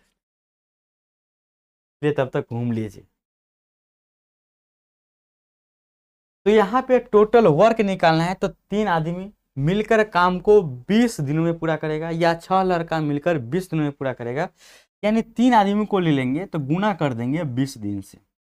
तो भी टोटल काम आएगा। या आप कर सकते हैं 6 लड़का गुने 20 दिन, ये भी टोटल वर्क देगा। अब आदमी का इफिशियंसी यानी कि क्षमता 2 है, तो आपको लिखना पड़ेगा 3 गुने 2 गुने 20 पहले से है। यहाँ पे मल्टीप्लाई करेंगे तो 60 आएगा, सॉरी 120 देगा ये। या यहाँ पे भी यदि आप मल्टीप्लाई करेंगे 6 गुने, बॉयज का इफिशियंसी 1 है, गुने 20 करेंगे तो भी आपको 120 ही मिलेगा। यानी कि टोटल वर्क आपको पता चल गया कि 120 आया। दोनों इसलिए निकालें ताकि कोई कंफ्यूजन ना होगा समझने में। 6 आदमी और 8 लड़का, 6 आदमी प्लस 8 लड़का यदि मिल जाए तो इस काम को कितना दिन में पूरा कर लेगा। तो 6 आदमी अगर काम पे चला जाए तो 2 की क्षमता से काम करेगा, तो पहले इसका क्षमता निकाल लीजिए। तो 6 गुने 2 के हिसाब से काम करेगा, प्लस में 8 गुने बी मतलब 1 की क्षमता से, तो 12 प्लस 8 बोले तो 20 काम प्रतिदिन हो जाएगा। ये इसका क्षमता हुआ 1 दिन का। टोटल काम 120 दिन है, तो कितना समय लेगा। सबको पता है कि जब समय निकालते हैं तो समय बराबर टोटल वर्क को ऊपर रखिए, TW को ऊपर, यानी 120 काम, 1 दिन का क्षमता, 1 दिन का क्षमता 20 काम करने का है, डिवाइड करेंगे 6 डेज आ जाएगा। इस प्रकार से सही आंसर हो जाएगा 6। लेकिन इतना कुछ करने का जरूरत नहीं है, ये सब बात यदि आप समझेंगे तो आप देखते मात्र बता सकते हैं कि इसका इफिशियंसी ये है, तो आप डायरेक्ट इफिशियंसी निकाल लेते। उसके बाद आप तुरंत टोटल वर्क निकाल लेते 2 स्टेप, और तीसरा स्टेप में आप डिवाइड कर देते हैं। ये आप मन ही मन कर सकते, 3 स्टेप में ये बन जाता। लेकिन समझेंगे तब। नेक्स्ट प्रश्न ये रहा आपके सामने। प्रश्न में दिया गया है, एक वस्तु को 138 रुपये में बेचने पर दुकानदार को 8% की हानि हुई, तो 4% लाभ कमाने के लिए वस्तु को कितनी धनराशि में बेचना चाहिए। इजी प्रश्न है। सबसे पहले कि जितना में बेचा जा रहा है उसको ऊपर रखना है। डायरेक्ट यदि हम ट्रिक की बात करें, बेसिक से तो आप समझते ही होंगे। डायरेक्ट यदि ट्रिक की बात करें तो 138 में बेच रहे हैं, तो 138 को ऊपर, 138 में बेचने से 8% का हानि होगा, तो 100 में से घटा देना है, तो 100 में से 8% घटाइए, यानी कि 100% में से 8% घटाइए तो आपको मिलेगा 92%। लेकिन आपको चाहिए क्या, आपको चाहिए 4% लाभ, तो जो चाहिए उससे करना होता है मल्टीप्लाई, यानी कि गुना। और लाभ चाहिए तो 100% में 4% लाभ जोड़ दीजिए, यानी कि 104%। अब इसको हल कर लीजिए, वही आपके सामने आंसर आ जाएगा। करना क्या होगा कि सबसे पहले तो ये परसेंट से परसेंट को उड़ाइए, और ये कटेगा क्या, ये मुझे लग रहा है कि 4 के पहाड़ा में कट जाएगा। 4 के पहाड़ा में 23, और 4 के पहाड़ा में 4 दूना 8, 4 छक 24, 23 के पहाड़ा में ये 6 मरतबे कट जाएगा। उसके बाद जब ध्यान देंगे तो 6 गुने आपको 26 मिला, मल्टीप्लाई करने पे अंतिम में 6 36 6 ही आएगा।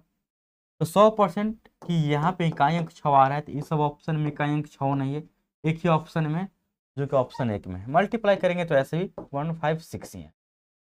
कर लेंगे ये सब सवाल, कोई दिक्कत नहीं।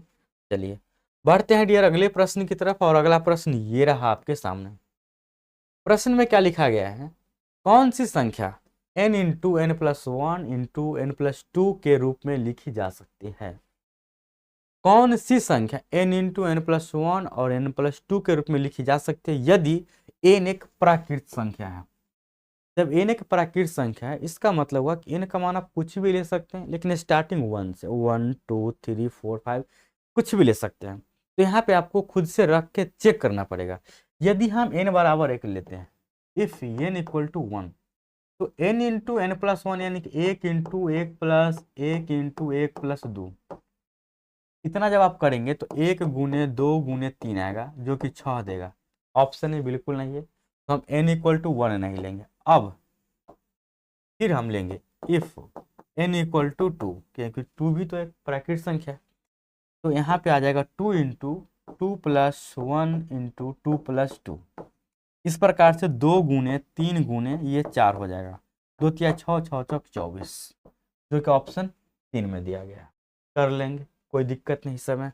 चलिए अगला सवाल ये रहा आपके सामने, प्रश्न संख्या 23। प्रश्न संख्या 23 में क्या लिखा गया है, यदि एक समकोण त्रिभुज का आधार 4 मीटर है और कर्ण 5 मीटर है, इसका क्षेत्रफल बताना है आपको। तो ये एक समकोण त्रिभुज का निर्माण कीजिए, मन ही मन, जरूरत नहीं करने का। ये समकोण त्रिभुज में आप सभी को पता है, इसका नाम ये रखते हैं, इसका बी, इसका सी। बीसी को आधार बोलते हैं और ये दिया गया है 4। एसी को कर्ण बोलते हैं और ये दिया गया है 5।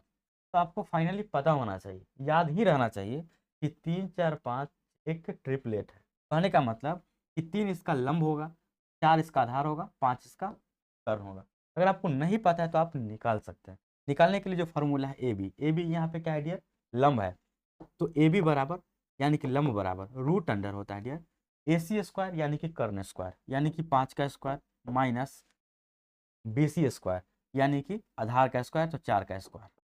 ये आ जाएगा डियर 25 माइनस 16 आ जाएगा 9 और ये निकाल लेंगे आप 3। तो इस प्रकार से भी आप 3 निकाल सकते हैं। आपको बताना है क्षेत्रफल। पता है कि क्षेत्रफल का फॉर्मूला 1/2 गुने बेस गुने हाइट होता है। तो 1/2 बेस का मान तो पहले से दिया गया है और हाइट का मान आप निकाल लिए 3। यहाँ से जब हल करेंगे तो आंसर आएगा 2 तिहाई 6 मीटर स्क्वायर। कर लेंगे, याद रहेगा तो सेकंडों में आप बना सकते हैं, अन्यथा निकाल के बनाइए। अगला सवाल ये रहा आपके सामने, प्रश्न संख्या 24। क्या लिखा गया है, यदि एक आयत की परिमाप 200 मीटर और चौड़ाई 40 मीटर तो इसका क्षेत्रफल वर्ग मीटर में क्या होगा। एक आयत है, ये लीजिए आयत। आयत का मतलब जिसमें लंबाई और चौड़ाई दोनों हो और दोनों भिन्न भी हो सकता है और समान भी हो सकता है। तो यहाँ पे इसको एल मानते हैं तो ये भी एल, ये भी तो ये भी मान सकते हैं। लिखा गया कि अगर चौड़ाई 40 मीटर है तो सिंपल बात है कि चौड़ाई अगर इधर 40 मान लेते हैं तो इधर भी चौड़ाई 40 ही रहेगा ना, ये भी चौड़ाई 40 रहेगा। परिमाप का क्या मतलब हुआ कि चारों भुजाओं का योगफल। अब चारों भुजाओं का योगफल में 40 या 40 80 हमको मिल गया। टोटल परिमाप 200 है, तो 200 में से जब आप 80 घटाएंगे तो आपको 120 आएगा। अब 120 में से ये दोनों सेम सेम होगा तो इसको 2 से डिवाइड कर देंगे तो ये 60 निकल के आएगा और ये भी 60 निकल के आएगा। अब सिंपल है कि इसका क्षेत्रफल निकालना है। सबको पता है जो आयत का क्षेत्रफल होता है वह एल गुने बी होता है। एल गुने बी बोले तो एल का मान 60 आ गया और बी का मान हो गया 20। इस प्रकार से डियर सॉरी बी का मान है 40। इस प्रकार से आंसर आ जाएगा आपका 2400 मीटर स्क्वायर या वर्ग मीटर। ठीक है, सही है। नेक्स्ट अगला सवाल ये रहा आपके सामने 25 में क्या लिखा गया है, root under 1.21 minus root under 0.01। यहाँ पे पॉइंट से पहले 0 हो सकता है, लिख भी सकते हैं नहीं भी लिख सकते हैं। तो 0.01 दिया गया तो भी देखकर घबराने का जरूरत नहीं है। करना कैसे है आपको कि रूट अंडर ये पॉइंट हटाएंगे तो आप डायरेक्ट इसको ऐसे लिख सकते हैं, लिख सकते हैं कि नहीं, और फिर माइनस देंगे। फिर ये पॉइंट हटाएंगे तो 1/100 लिख सकते हैं, बिल्कुल लिख सकते हैं। और आप सभी को पता है 121 इसका जो वर्गमूल होता है ये बाहर आता है तो ये 11 होता है और ये 100 बाहर आता है तो 10 होता है माइनस। 1 का वर्गमूल 1 ही होता है, 100 बाहर आएगा 10 का रहेगा। 10 का एलसीएम 10 होगा। प्यार से आप 11 माइनस 1 लिख कर 10/10 दे सकते हैं। यहाँ तक किसी को कोई समस्या नहीं। जब 10/10 दीजिएगा तो काटने के बाद क्या आंसर आएगा डियर, 1 नहीं आएगा। तो सही आंसर इसका 3 हो गया। समझ में आ गया, कोई दिक्कत नहीं। चलिए अगला प्रश्न ये रहा आपके सामने 26 में क्या लिखा गया है, उस संख्या का 80% क्या होगा जिसका 200% 90। सिंपल, जब 200% का मान हमें दिया गया है, ये 200% का मान दिया गया है डियर 80 सॉरी 200% का मान दिया गया है 90 और हमको बताना है उसका 80% क्या होगा। तो 200% इक्वल टू 90 तो 80% इक्वल टू क्या होगा डियर, 90 बटा में 200% गुने में 80%। क्योंकि 80% का मान निकालना, इतना तो आप हल कर ही सकते हैं। परसेंट से परसेंट उड़ा दीजिए, 0 से 0 उड़ा दीजिए, ये भी 0 से 0 हो जाएगा, 2 के पहाड़ा में 4 कट जाएगा, मल्टीप्लाई करेंगे 36 हो जाएगा ऐसा प्रश्न। अगला सवाल ये रहा आपके सामने, प्रश्न में क्या लिखा गया है, दो संख्याओं का महत्तम समावर्तक 10 है और लघुत्तम समावर्तक 45 है तो संख्याओं का गुणनफल है।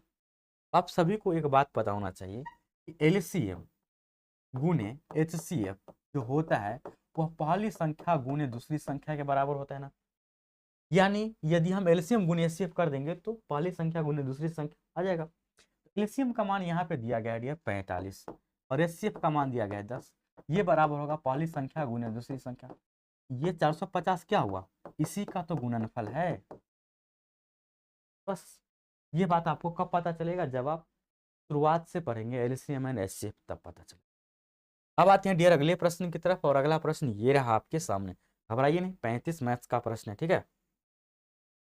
लिखा गया है कि 9, 11, 12 और 13 से पूर्णतः विभाजित होने वाली 4 अंकों की सबसे बड़ी संख्या बताइए। अब ये सभी 4 अंकों की संख्या है, सबसे बड़ा इसमें खोजना है। ऐसा ना कि इसको देख करके टिक मार देंगे, सही भी हो सकता है, गलती भी हो जाएगा। कंडीशन है कि जो 4 अंकों की सबसे बड़ी संख्या होना चाहिए उसमें 9 से भाग लगना चाहिए भाई। अब 9 से भाग लगने वाला खोजिए, क्या ये 9 से भाग लगेगा? 9 और 9 18, 6 24, 8 32 ना, 9 से भाग नहीं लगता है। 9 का जो रूल है डिविजिबल का, इसमें फॉलो नहीं कर रहा है, गलत हो गया।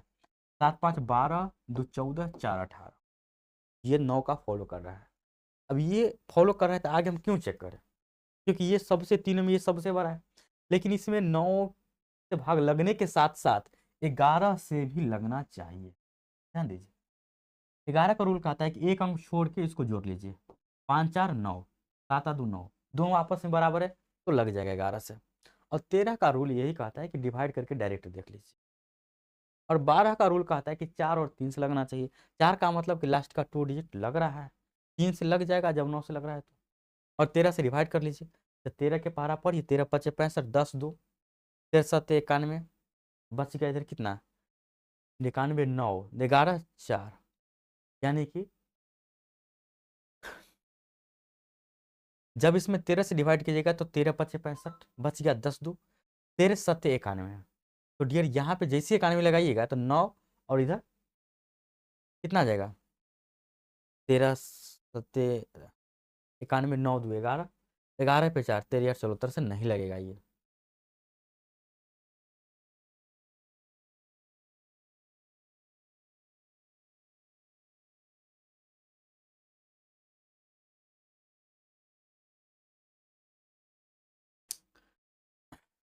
तो इसमें डियर अब इसमें 13 से डिवाइड कीजिएगा डायरेक्ट, तो 13 5 65, बच गया 10 और 2, 13 7 91, बच गया 11, 11 पे 4, 114 आ गया। 13 के पारा में 114 नहीं आता है, इसका मतलब हुआ कि ये लगने वाला नहीं है। ये सब का फॉलो कर रहा है, 9 11 12 कर रहा है, लेकिन 13 का फॉलो नहीं कर रहा है, तो ये नहीं होगा। अब देखिए ये दोनों में से अब चेक कीजिए कि पुनः फिर 9 से कौन लगता है। 6 2 8, 6 14, 4 18, 9 का रूल फॉलो है। 4 आ 2 6, 6 आ 6 12, ना, ये 11 से ही नहीं लगेगा। इसमें देखिए 8 1 9, 5 4 9, ये तो लग रहा है 11 से। 12 का भी रूल फॉलो कर रहा है, 13 से लगेगा क्या? 13 3 39, 13 चौका 52, 13 3 39 लगाइएगा तो 11 इसमें बच जाएगा ना, 12 बच जाएगा इसमें। 12 पे 4, 13 7 91, 13 8 104, 13 17 से ये 7 बच जाएगा सक्सेसफुल, 8 उतारिएगा तिरछक लग जाएगा, यानी इसमें 13 से भी लग रहा है। इस प्रकार से आपको चेक करके देखना पड़ेगा कि कौन कौन ऐसा ऑप्शन है जो सभी दी हुई संख्या से पूर्णतः विभाजित है। ठीक है, ऐसे आप आंख मूंद के चारों की सबसे बड़ी संख्या इसको नहीं मार सकते हैं। ये मार खा गया इसलिए क्योंकि इसमें 13 से नहीं लगता था, और ये तो शुरुआत में 9 से ही नहीं लग रहा है, सॉरी 11 से नहीं लग रहा है। इस प्रकार से ये सब हो जाए गलती। उम्मीद है बात समझ में आ गया, कोई भारी प्रश्न नहीं है, सिर्फ डिवाइड करके चेक करना है। चलिए अब बढ़ते हैं डियर अगले प्रश्न की तरफ, और अगला प्रश्न ये रहा आपके सामने। प्रश्न में क्या लिखा गया है? लिखा गया है एक धनराशि 2 वर्षों के लिए एक निश्चित दर पर साधारण ब्याज पर निवेशित की गई। यदि इसे 3% अधिक दर पर लगाया जाता तो रुपया 300 अधिक मिलते। मूलधन आपको बताना है। अब देखिए मूलधन कुछ भी रहा होगा अपने आप में तो 100% जरूर रहा होगा। तो आपको क्या सोचना है कि मूलधन अगर 100% है, रेट शुरुआत में हम यह मान के चलते हैं कि शुरुआत का रेट 8% है। शुरुआत का रेट क्या है डियर? 8%। समय 2 साल है, तो टाइम इक्वल टू 2 ईयर, ये सही है। अब यहाँ पे ब्याज कितना मिलेगा? तो सबको पता है कि एस आई बराबर पी गुने आर गुने टी बाई 100 होता है, यानी कि तीनों को आपस में मल्टीप्लाई करके 100 से डिवाइड। ऐसा जब आप करेंगे, ये 2 ईयर लिखा गया, ठीक ना, वाई मत समझिएगा। ये तीनों को आपस में मल्टीप्लाई करके 100 से जब डिवाइड करेंगे ना, तो डियर आपको जो मिलेगा ये 100%, ठीक है, गुने R% और गुने 2, डिवाइड करेंगे डियर इसको 100 से, ठीक है। तो आप सभी को पता है कि जब इसको मल्टीप्लाई करेंगे तो ये 100 से 100 कटेगा। अच्छा, ये R से परसेंट हटे है तभी तो नीचे में 100 आया है, तो यहाँ से डियर आपको मिलेगा 2R%, यहाँ से मिलेगा आपको 2R%। लेकिन होता क्या है, यही प्रिंसिपल है, यही मूलधन है, लेकिन अब आपको रेट जो है 3% ज्यादा मिल रहा है। पुनः समझिए कि प्रिंसिपल तो यही रहेगा, प्रिंसिपल 100% का 100% ही है, लेकिन अब आपको रेट ज्यादा मिल रहा है, R+3% ज्यादा, R+3% हो गया।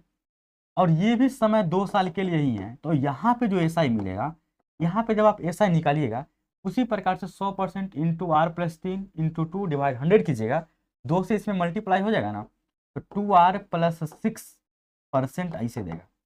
इसको आप क्या कीजिएगा, परसेंट को अलग अलग कीजिएगा, तो 2R% प्लस में 6%।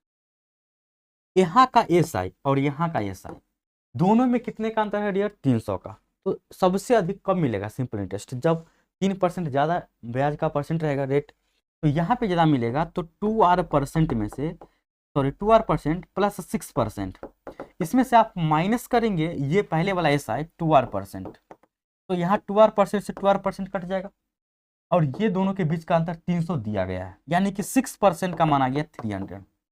और आपको चाहिए क्या, तो आपको चाहिए प्रिंसिपल, प्रिंसिपल 100% ऑलवेज। तो 100% का मान यहाँ से आप निकाल करके हमें बताइएगा कि आंसर कितना आएगा कमेंट बॉक्स में।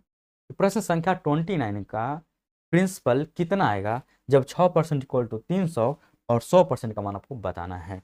नेक्स्ट प्रश्न, अगला प्रश्न ये रहा आपके सामने, ये सब कैलकुलेशन आप खुद से कीजिए। प्रश्न में लिखा गया है 12,000 की राशि 5 वर्ष बाद चक्रवृद्धि ब्याज पर दोगुनी हो जाती है, 20 वर्षों बाद यह कितना हो जाएगा। तो जब आप कंपाउंड इंटरेस्ट पढ़े होंगे तो आपको एक फार्मूला पता होगा, एक ट्रिक पता होगा कि इधर अगर 5 वर्ष है, इधर आपको टाइम लिखना है, इधर आपको टाइम लिखना है, और 5 वर्ष में कोई राशि दोगुनी हो जाती है, कितना हो जाती है डियर, 2 गुनी। तो वर्ष वाला को, टाइम वाला को आपस में जोड़ना है और इधर आपको गुना करना है, ध्यान रहे। और ध्यान दीजिए कि 20 वर्ष यहाँ पे बोला गया है, तो इधर 5 को 5 बार 4 बार जोड़िएगा तब तो 20 वर्ष पूरेगा ना, 5 को 4 बार जोड़िएगा, इधर 4 बार जोड़े हैं तो इसको 4 बार आपस में मल्टीप्लाई कर देंगे, यानी कि ये 20 वर्ष हुआ। और 20 वर्ष में जो आपको मिलेगा वह पैसा कितना मिलेगा, 2 दूना 4 दूना 8 दूना 16 गुनी हो जाएगा। 16 गुनी किसका होगा, जो शुरुआत का राशि होगा। तो पूछा गया है कि 20 वर्ष बाद यह कितना हो जाएगा, ठीक ना, कितना हो जाएगा डियर, 12,000 का 16 गुना कर देंगे, 12 16 132 पर 000, सही आंसर बोलिएगा, सॉरी 132 नहीं 192 हो जाएगा, ये 192, 12 16 192 करेक्ट आंसर हो जाएगा ऑप्शन 2। कर लेंगे सब, कोई दिक्कत नहीं।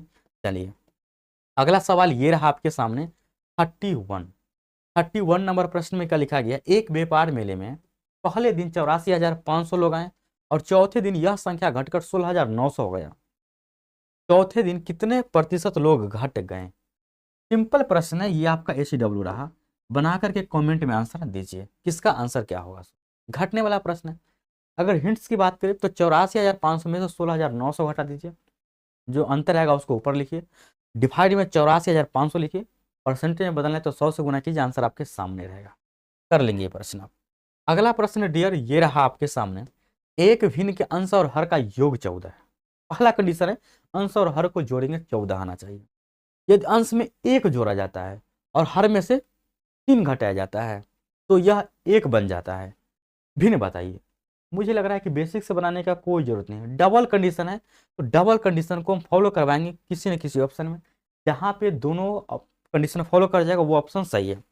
पहला कंडीशन अंश और हर का योग 14, 3 11 14, 9 5 14, 1 13 14, 5 9 14, हर जगह पहला कंडीशन फॉलो कर रहा है, तो पहला कंडीशन काम नहीं चलेगा, आंसर नहीं निकलेगा।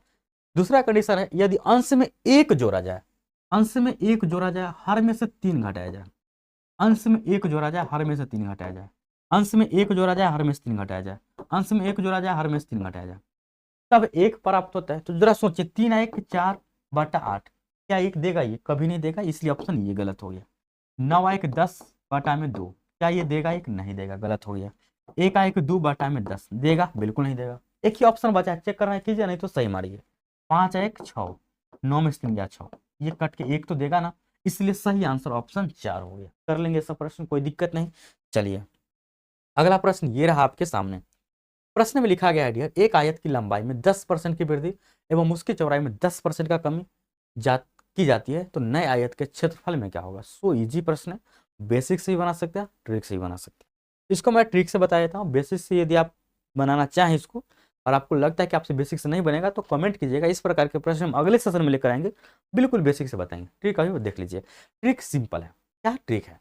आप एक फॉर्मूला जानते होंगे, ए प्लस बी ना माइनस या plus A plus B plus A B बटा 100। लेकिन ये प्लस तब देते हैं जब दोनों बढ़ता है, ठीक है ना। लेकिन यहाँ पे 10% का वृद्धि, तो पहला वृद्धि हुआ तो प्लस में, और दूसरा में क्या हो रहा है डियर, 10% का कमी, तो दूसरा में माइनस। प्लस और माइनस मिला के यहाँ पे माइनस, ए गुने बी बोले तो 10 गुने 10 बटा 100। ऐसा करने से ये तो कट जाएगा और ये कटने के बाद ये एक, यानी कि 1% का कमी हो गया। बस करेक्ट आंसर ऑप्शन 3 हो जाएगा। कोई दिक्कत? ये फॉर्मूला ए प्लस बी बटा 100, लेकिन प्लस तब होता है जब सब प्लस में रहता है। यहाँ पे एक प्लस में एक माइनस में, इसीलिए यहाँ माइनस यहाँ माइनस हो जाए। कोई दिक्कत नहीं समझने में, आ गया होगा समझ में। चलिए अब देखिए डियर अगला प्रश्न, और अगला प्रश्न ये रहा आपके सामने। प्रश्न में क्या लिखा गया है, दी गई 7 संख्याओं में से प्रथम 4 संख्याओं का औसत 21 एवं अंतिम 4 संख्याओं का औसत भी 21 है। यदि सभी 7 संख्याओं का औसत 20 है तो चौथी संख्या को ज्ञात करना है। तो यहाँ पे 7 संख्या है, तो इसको बेसिक से समझिए। बनाने का तो बिल्कुल इजी और शॉर्ट में बन जाएगा ये, लेकिन समझ में नहीं आएगा तो फिर आप दूसरे प्रश्न को आप नहीं बना सकते। देखिए यहाँ पे 7 संख्या का बात किया है, तो मान लीजिए कि 7 संख्या ए है, एक बी है, सी है, डी है, ई है, एफ है और जी है। ये 7 संख्या हो गया। ये 7 संख्या में अगर प्रथम 4 संख्या का औसत बोला है ए बी सी डी का, इसका मतलब हुआ कि a plus B plus c plus d, इसका औसत दिया गया 21। तो जब औसत दिया हुआ रहता है तो औसत गुने संख्याओं की संख्या, यानी कि 4 संख्या हुआ, गुने 4 कर देंगे तो ये 84 आ गया। इसी प्रकार से अंतिम से 4 संख्या, तो 1 2 3 4 डी इसमें भी आ जाएगा। यानी कि अंतिम से 4 संख्या की बात करें तो g plus f plus e plus d, ये भी आ जाएगा 21 गुने 4 यानी कि 84। आपको बताना है चौथी संख्या क्या होगा इसमें। तो डियर चौथी संख्या ये है, यानी कि डी का मान। अब डी यहाँ पे 2 बार आ गया, 2 बार डी की गिनती हो गया है। इसके लिए हमको क्या करना पड़ता है कि सभी संख्या का औसत तो हमको 20 दिया गया है। इसका मतलब हुआ डियर कि a plus B plus c plus d plus e plus f plus g, ये सब 20 संख्या है, 7 इसका औसत है, तो 20 7 140 इसका योगफल आ गया। अब आपको क्या करना है, ये सभी संख्याओं का योगफल 140 आया, लेकिन इसमें अगर ये दोनों को हम जोड़ेंगे, ध्यान दीजिए, ये दोनों को आप जोड़िएगा तो 84 84 168 देगा। लेकिन रियली में आना चाहिए था डियर, ये भी तो इतना और इतना का जोड़े हैं, तो ये भी टोटल संख्या आना चाहिए।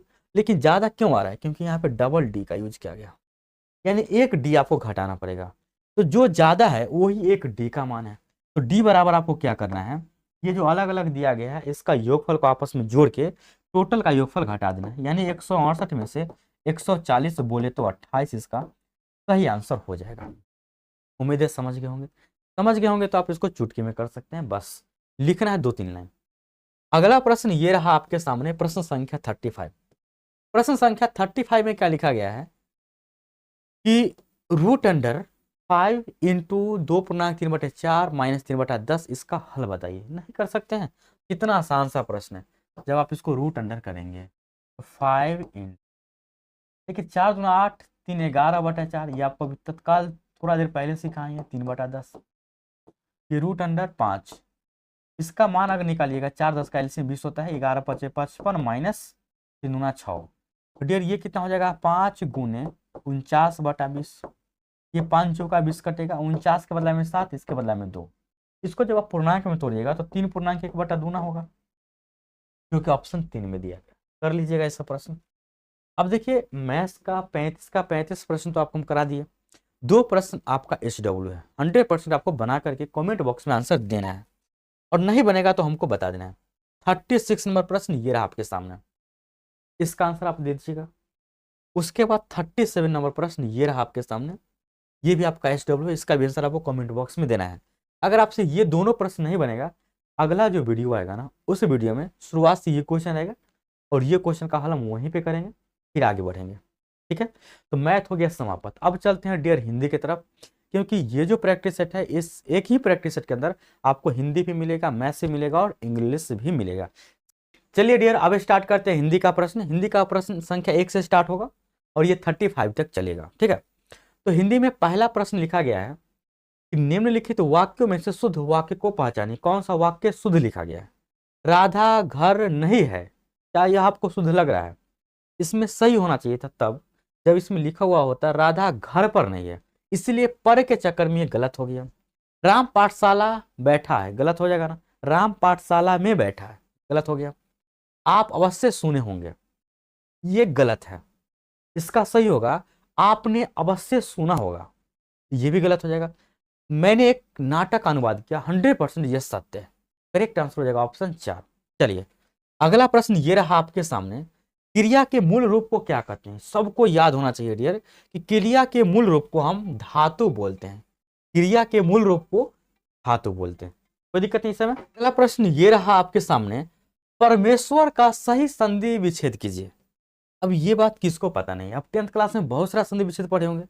परमेश्वर, परम जोड़ ईश्वर, तो आंसर सही होगा ऑप्शन 2। लेकिन इसमें थोड़ा सा मिस्टेक है, ये जो परम लिखा गया है ना, इसमें एक हलंत का यूज होना चाहिए था बस। परमेश्वर, ये सही संधि विच्छेद है इसका।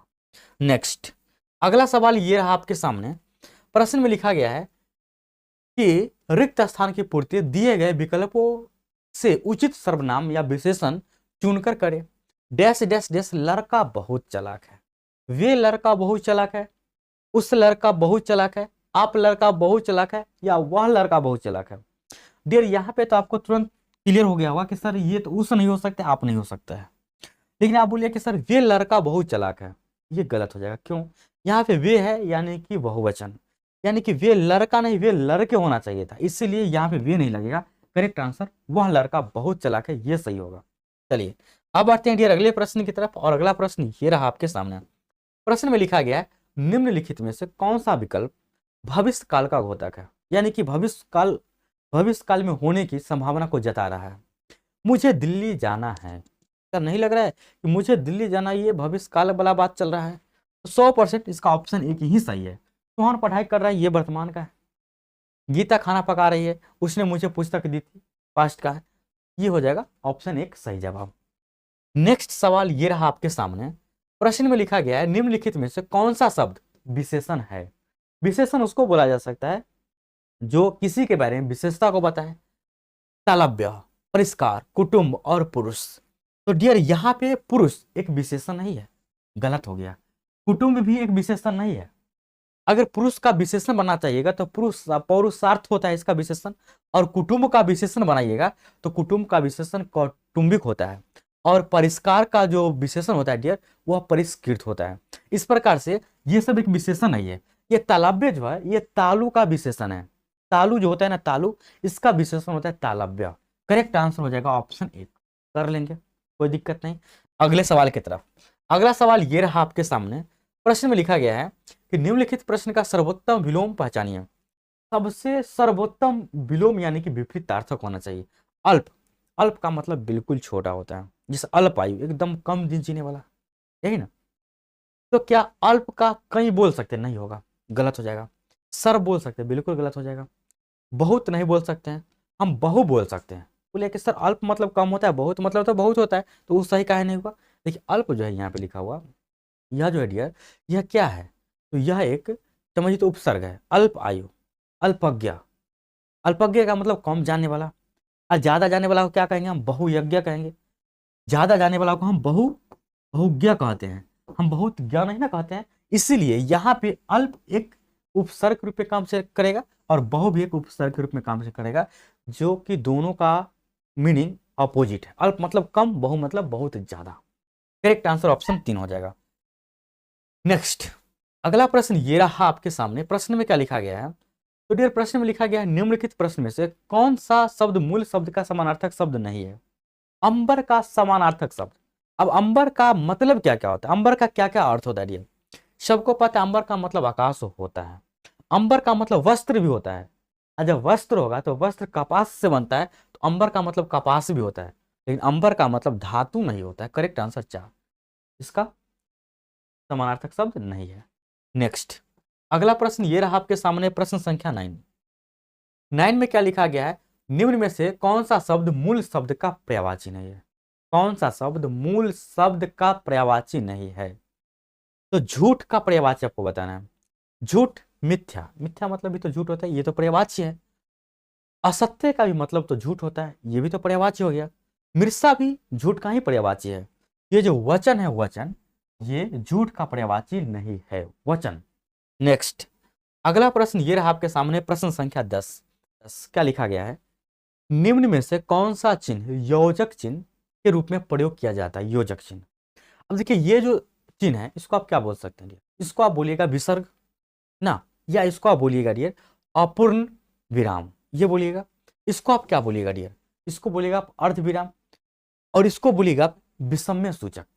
ये जो है ना, इसको बोलते हैं हम योजक चिन्ह, और ये जो कॉमा रहता है सिर्फ, इसको हम बोलते हैं अर्ध विराम। याद रहेगा ये सब। नेक्स्ट, अगला प्रश्न ये रहा आपके सामने, प्रश्न संख्या 11। प्रश्न संख्या 11 में क्या लिखा गया है? निम्नलिखित में से वाक्य में अपूर्ण वर्तमान काल का प्रयोग हुआ है, मतलब वर्तमान काल में लेकिन अपूर्ण, पूरा पूरा भी खत्म नहीं हुआ है। पार्थ खेलता है ना, पार्थ खेल रहा है, ये वर्तमान तो है लेकिन ये कंप्लीट वर्तमान नहीं है। खेल रहा है, काम चल रहा है। इसका सही आंसर हो जाएगा डियर ऑप्शन 2। बाकी ये होगा से ही पता चलता है ये फ्यूचर में चला जाएगा। नेक्स्ट, अगला प्रश्न ये रहा आपके सामने, प्रश्न संख्या 12। प्रश्न संख्या 12 में क्या लिखा गया है? निम्न में से कौन सा वाक्य में संदिग्ध भूतकाल का प्रयोग हुआ है? संदिग्ध का मतलब हुआ रिसेंटली, या इसको आप बोल सकते हैं कि जिसपे आपको विश्वास ना हो, संदिग्ध।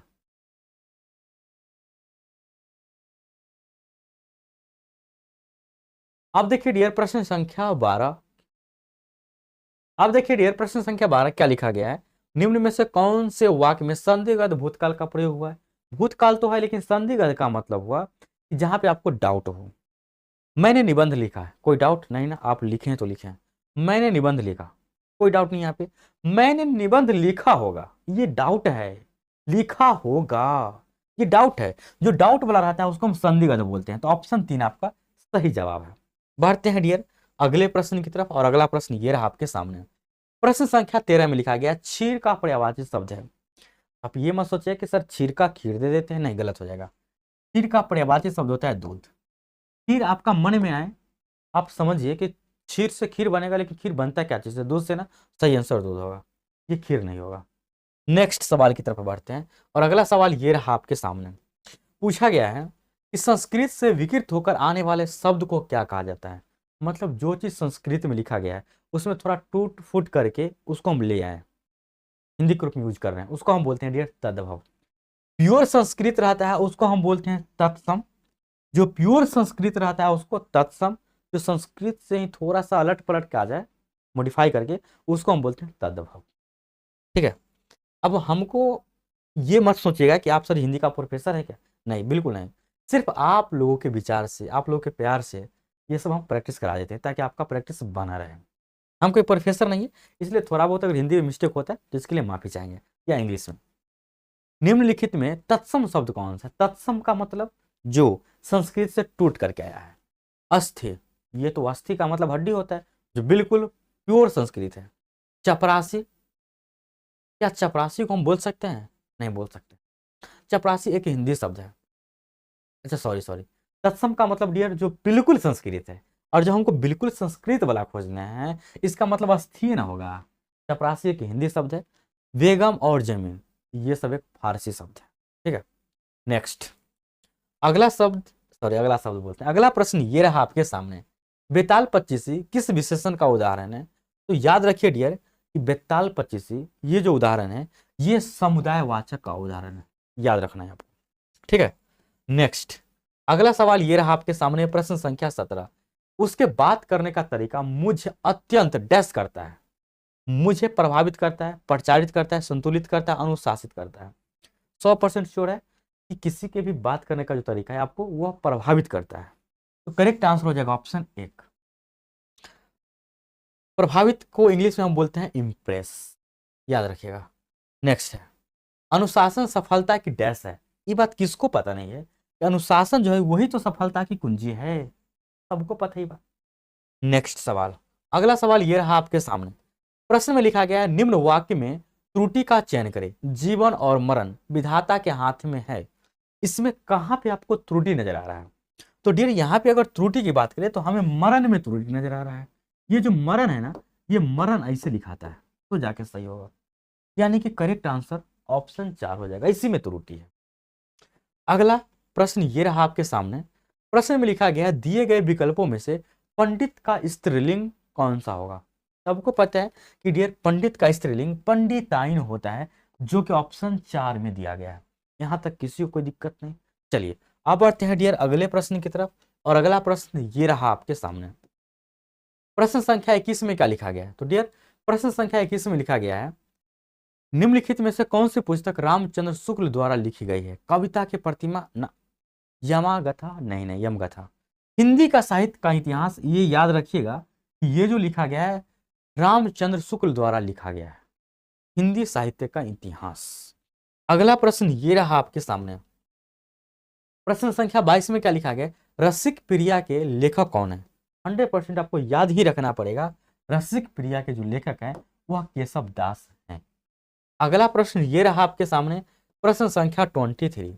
प्रश्न संख्या 23 में क्या लिखा गया है? दिए गए विकल्पों में से बिल्ली शब्द का बहुवचन है। किसको ये बात पता नहीं है? बिल्ली का बहुवचन होता है डियर बिल्लियां, जो कि ये सही लिखा गया है। कर लेंगे सब, कोई दिक्कत नहीं। अगला सवाल ये रहा आपके सामने। वसंत के मौसम में पीले फूल खिलते हैं, प्रस्तुत वाक्य में विशेषण कौन सा है? विशेषण मतलब विशेषता बताने वाला। फूल खिल रहे हैं, किस प्रकार के खिल रहे हैं? पीले फूल खिल रहे हैं, यानी कि पीला जो है विशेषता बता रहा है, ऑप्शन 4। नेक्स्ट प्रश्न संख्या 25। दिए गए विकल्पों में से भुजंग शब्द का समानार्थी शब्द बताना है। सबको पता है कि भुजंग का मतलब सांप होता है, सर्प होता है, नाग होता है, तो करेक्ट आंसर ऑप्शन 1 हो जाएगा, सांप यानी कि सर्प या नाग। अगला प्रश्न ये रहा आपके सामने 26। आलोचना करना के अर्थ हेतु उचित मुहावरा दिए हुए विकल्पों में से कौन सा है? आलोचना करना का क्या मतलब हो रहा है? आलोचना करना का मतलब कि ज्यादा उसको बात में बात मिला के बोलना ना, या नहीं, आलोचना करने का मतलब उसका बुराई करना होता है। जी छोटा करना, दांत दिखाना, दो टूक बात करना, टीका टिप्पणी करना। अब देखिए डियर प्रश्न संख्या 26। आलोचना करना के अर्थ हेतु उचित मुहावरा दिए हुए विकल्पों में से कौन सा है? आलोचना करना का मतलब निंदा करना, बेइज्जती करना, उस पर कुछ टिप्पणी करना, कमेंट करना। तो जी छोटा करना सही होगा? नहीं होगा, गलत हो जाएगा। दांत दिखाना गलत है, दो टूक बात करना गलत हो जाएगा। टीका टिप्पणी करना मतलब कमेंट्स करना। आप किसके ऊपर कमेंट्स करते हैं? जिसका आप बेइज्जती कर रहे हैं, हाँ, रिस्पेक्ट ना कर रहे हैं, उसको आप क्या करते हैं? आलोचना कर रहे हैं, मतलब निंदा कर रहे हैं, टीका टिप्पणी कर रहे हैं, कमेंट्स कर रहे हैं। अगला प्रश्न ये रहा आपके सामने। पेड़ से फल गिरा, निम्नलिखित में से उपयुक्त कारक चुने। गिरने का मतलब होता है आपादान कारक, बिछड़ने का मतलब आपादान कारक, ऑप्शन 2 सही हो जाएगा। अगला सवाल ये रहा आपके सामने, प्रश्न संख्या 28। लिखा गया है किस क्रमांक में सुत सुत शब्द का शब्द युग्म का सही अर्थ भेद है? तो यहाँ पे सही अर्थ भेद होगा सारथी और पुत्र, ठीक है, बाकी गलत हो जाएगा। अब बढ़ते हैं डियर अगले प्रश्न की तरफ, और अगला प्रश्न का मतलब 29 से 30 तक के लिए दिया गया है। प्रश्न में क्या लिखा गया है? निम्नलिखित प्रश्नों के सर्वोत्तम विलोम पहचानिए। जैसे वहां पे भी पहचाना था और यहाँ भी पहचाना है। महान मतलब बहुत बड़ा, और इसका जस्ट विलोम बोले तो तुच्छ यानी कि एकदम छोटा। दारिद्र्य, दारिद्र्य इसका जस्ट उल्टा बोले तो हम बोलते हैं वैभव। दारिद्र्य का मतलब जिसके पास कुछ भी ना हो, और वैभव का मतलब जिसके पास बहुत कुछ हो, जिसका विपरीत हो गया ये। इस प्रकार से डियर मुझे लग रहा है कि अब आगे का प्रश्न आप खुद ही बना लीजिएगा। ये सब हिंदी में आप कर लीजिएगा। प्रश्न संख्या 31 कर लीजिएगा आप, 32 भी आप कर लीजिएगा, 33 भी आप करके बताइएगा आंसर, 34 भी आप करके आंसर बताइएगा, और 35 का भी आंसर आप करके बताइएगा। ये 4-5 प्रश्न आपका SW है, बना करके मुझे बताइएगा कमेंट बॉक्स में। यदि आपसे नहीं बनेगा तो हमें बता दीजिएगा। तो यहाँ तक उम्मीद है कि हिंदी तो आपका अच्छा खासा तैयारी ही होगा, कर ही लीजिएगा। दिक्कत होता है मैथ्स पे, और मैथ्स में दिक्कत तब होता है जब आप कहीं भी प्रैक्टिस करते हैं और आपको समझ में आता है, लेकिन आएगा क्वेश्चन खुद से नहीं बनता है। इसका मतलब आपका बेसिक कमजोर है, और उस बेसिक को कंप्लीट करने के लिए आपको क्लास कहीं ना कहीं ज्वाइन करना पड़ेगा। चाहे ऑफलाइन ज्वाइन कीजिए, चाहे ऑनलाइन ज्वाइन कीजिए, या किसी भी टीचर से ज्वाइन कीजिए, जो आपको टीचर अच्छा लगता है, जहाँ से आपको समझ में आता है। यदि आप मेरे साथ बेसिक मैथ करना चाहते हैं बिहार सिविल कोड पियोन के लिए, तो यहाँ से आपको एक बैच मिल जाएगा।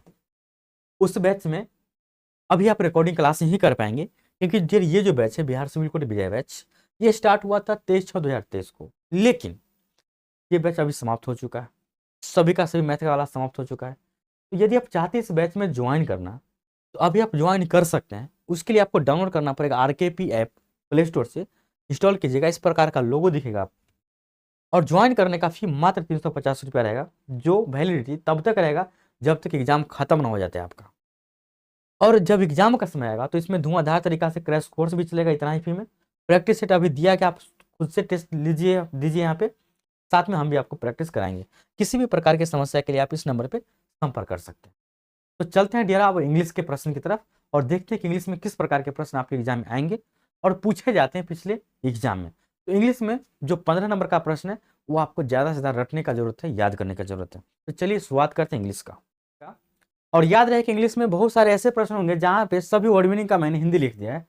इससे ये फायदा होगा कि आप फटाफट इसका आंसर दे पाएंगे, और साथ में आपके सिलेबस में जो भी इंग्लिश है, याद रहे कि उसमें अधिक से अधिक आपको वर्ड पावर का जरूरत है। तो जितने भी वर्ड और इसका हिंदी अर्थ लिखा गया है सबको अपने नोटबुक पर लिखे और उसको याद करें, उसको पढ़े और देखें, ताकि आने वाला एग्जाम में आपका बहुत फायदा हो। अगर आपके पास वर्ड पावर नहीं रहेगा तो उम्मीद है कि आपसे प्रश्न बनने का चांस बहुत कम रहेगा इंग्लिश में। तो इसीलिए हम सुविधा के लिए लिख दिए, ठीक है। बाकी हम ऐसे भी टिक लगा सकते थे, पढ़ के आपको समझाए थे और टिक लगाए थे, लेकिन आपका फिर दिमाग से बात उड़ जाता, सर क्या बोले थे, इसका मतलब ये लिख लेते, इसका मतलब ये लिख लेते हैं, ठीक ना। या फिर आप गूगल पे सर्च करेंगे, इसमें आपको अधिक समय लग जाएगा। इससे बेस्ट है या डिक्शनरी खोजिएगा, इससे बेस्ट है यहीं से आप लिख लीजिए डायरेक्ट। तो डियर प्रश्न संख्या 1 में लिखा गया है, select the most appropriate option to fill in the blanks. प्रश्न में है कि your demands are bound to lead to dash in the family. इसका मतलब हुआ योर डिमांड्स, आपके डिमांड से, आपकी मांग से, आर बाउंड्स टू लीड, इसका मतलब हुआ आपकी मांग से परिवार में डैश डैश डैश डैश हो सकता है, निश्चित हो सकता है।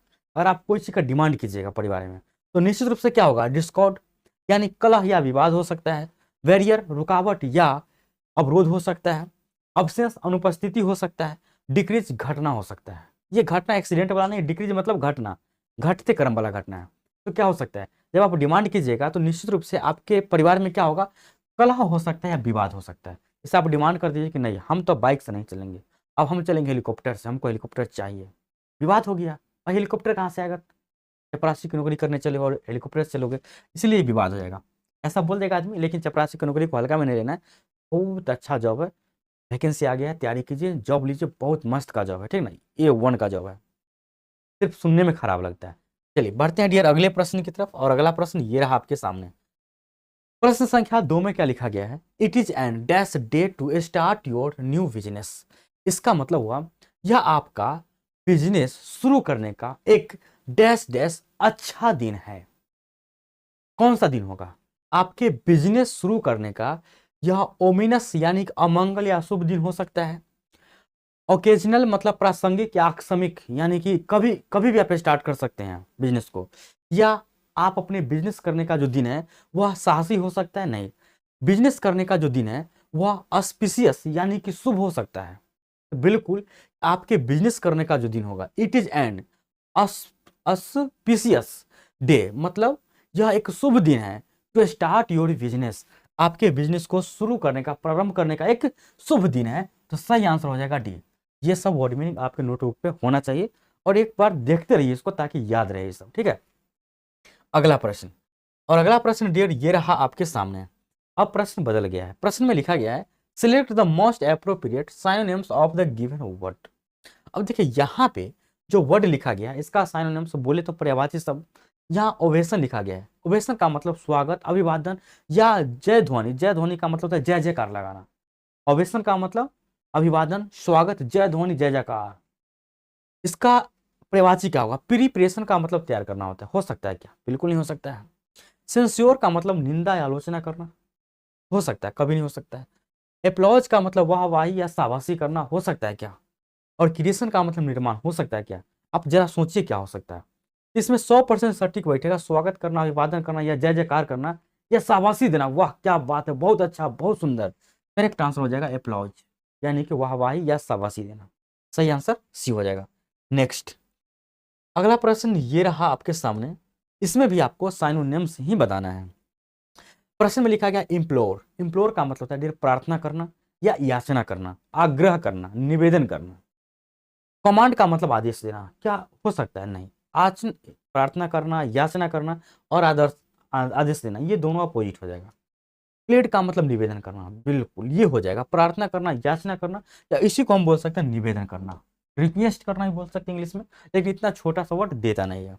रिफ्यूज मतलब इनकार करना, ऑनर मतलब सम्मान या आदर होता है। सही आंसर हो जाएगा ऑप्शन बी। सब वर्ड मीनिंग को आपके कॉपी पर होना चाहिए, ठीक ना। हिंदी के साथ इंग्लिश और इंग्लिश के साथ हिंदी, मतलब वही। नेक्स्ट है डियर एक्सपेंसिव। इसका भी सिनोनिम्स बताना है। एक्सपेंसिव का मतलब होता है महंगा, बहुत महंगा।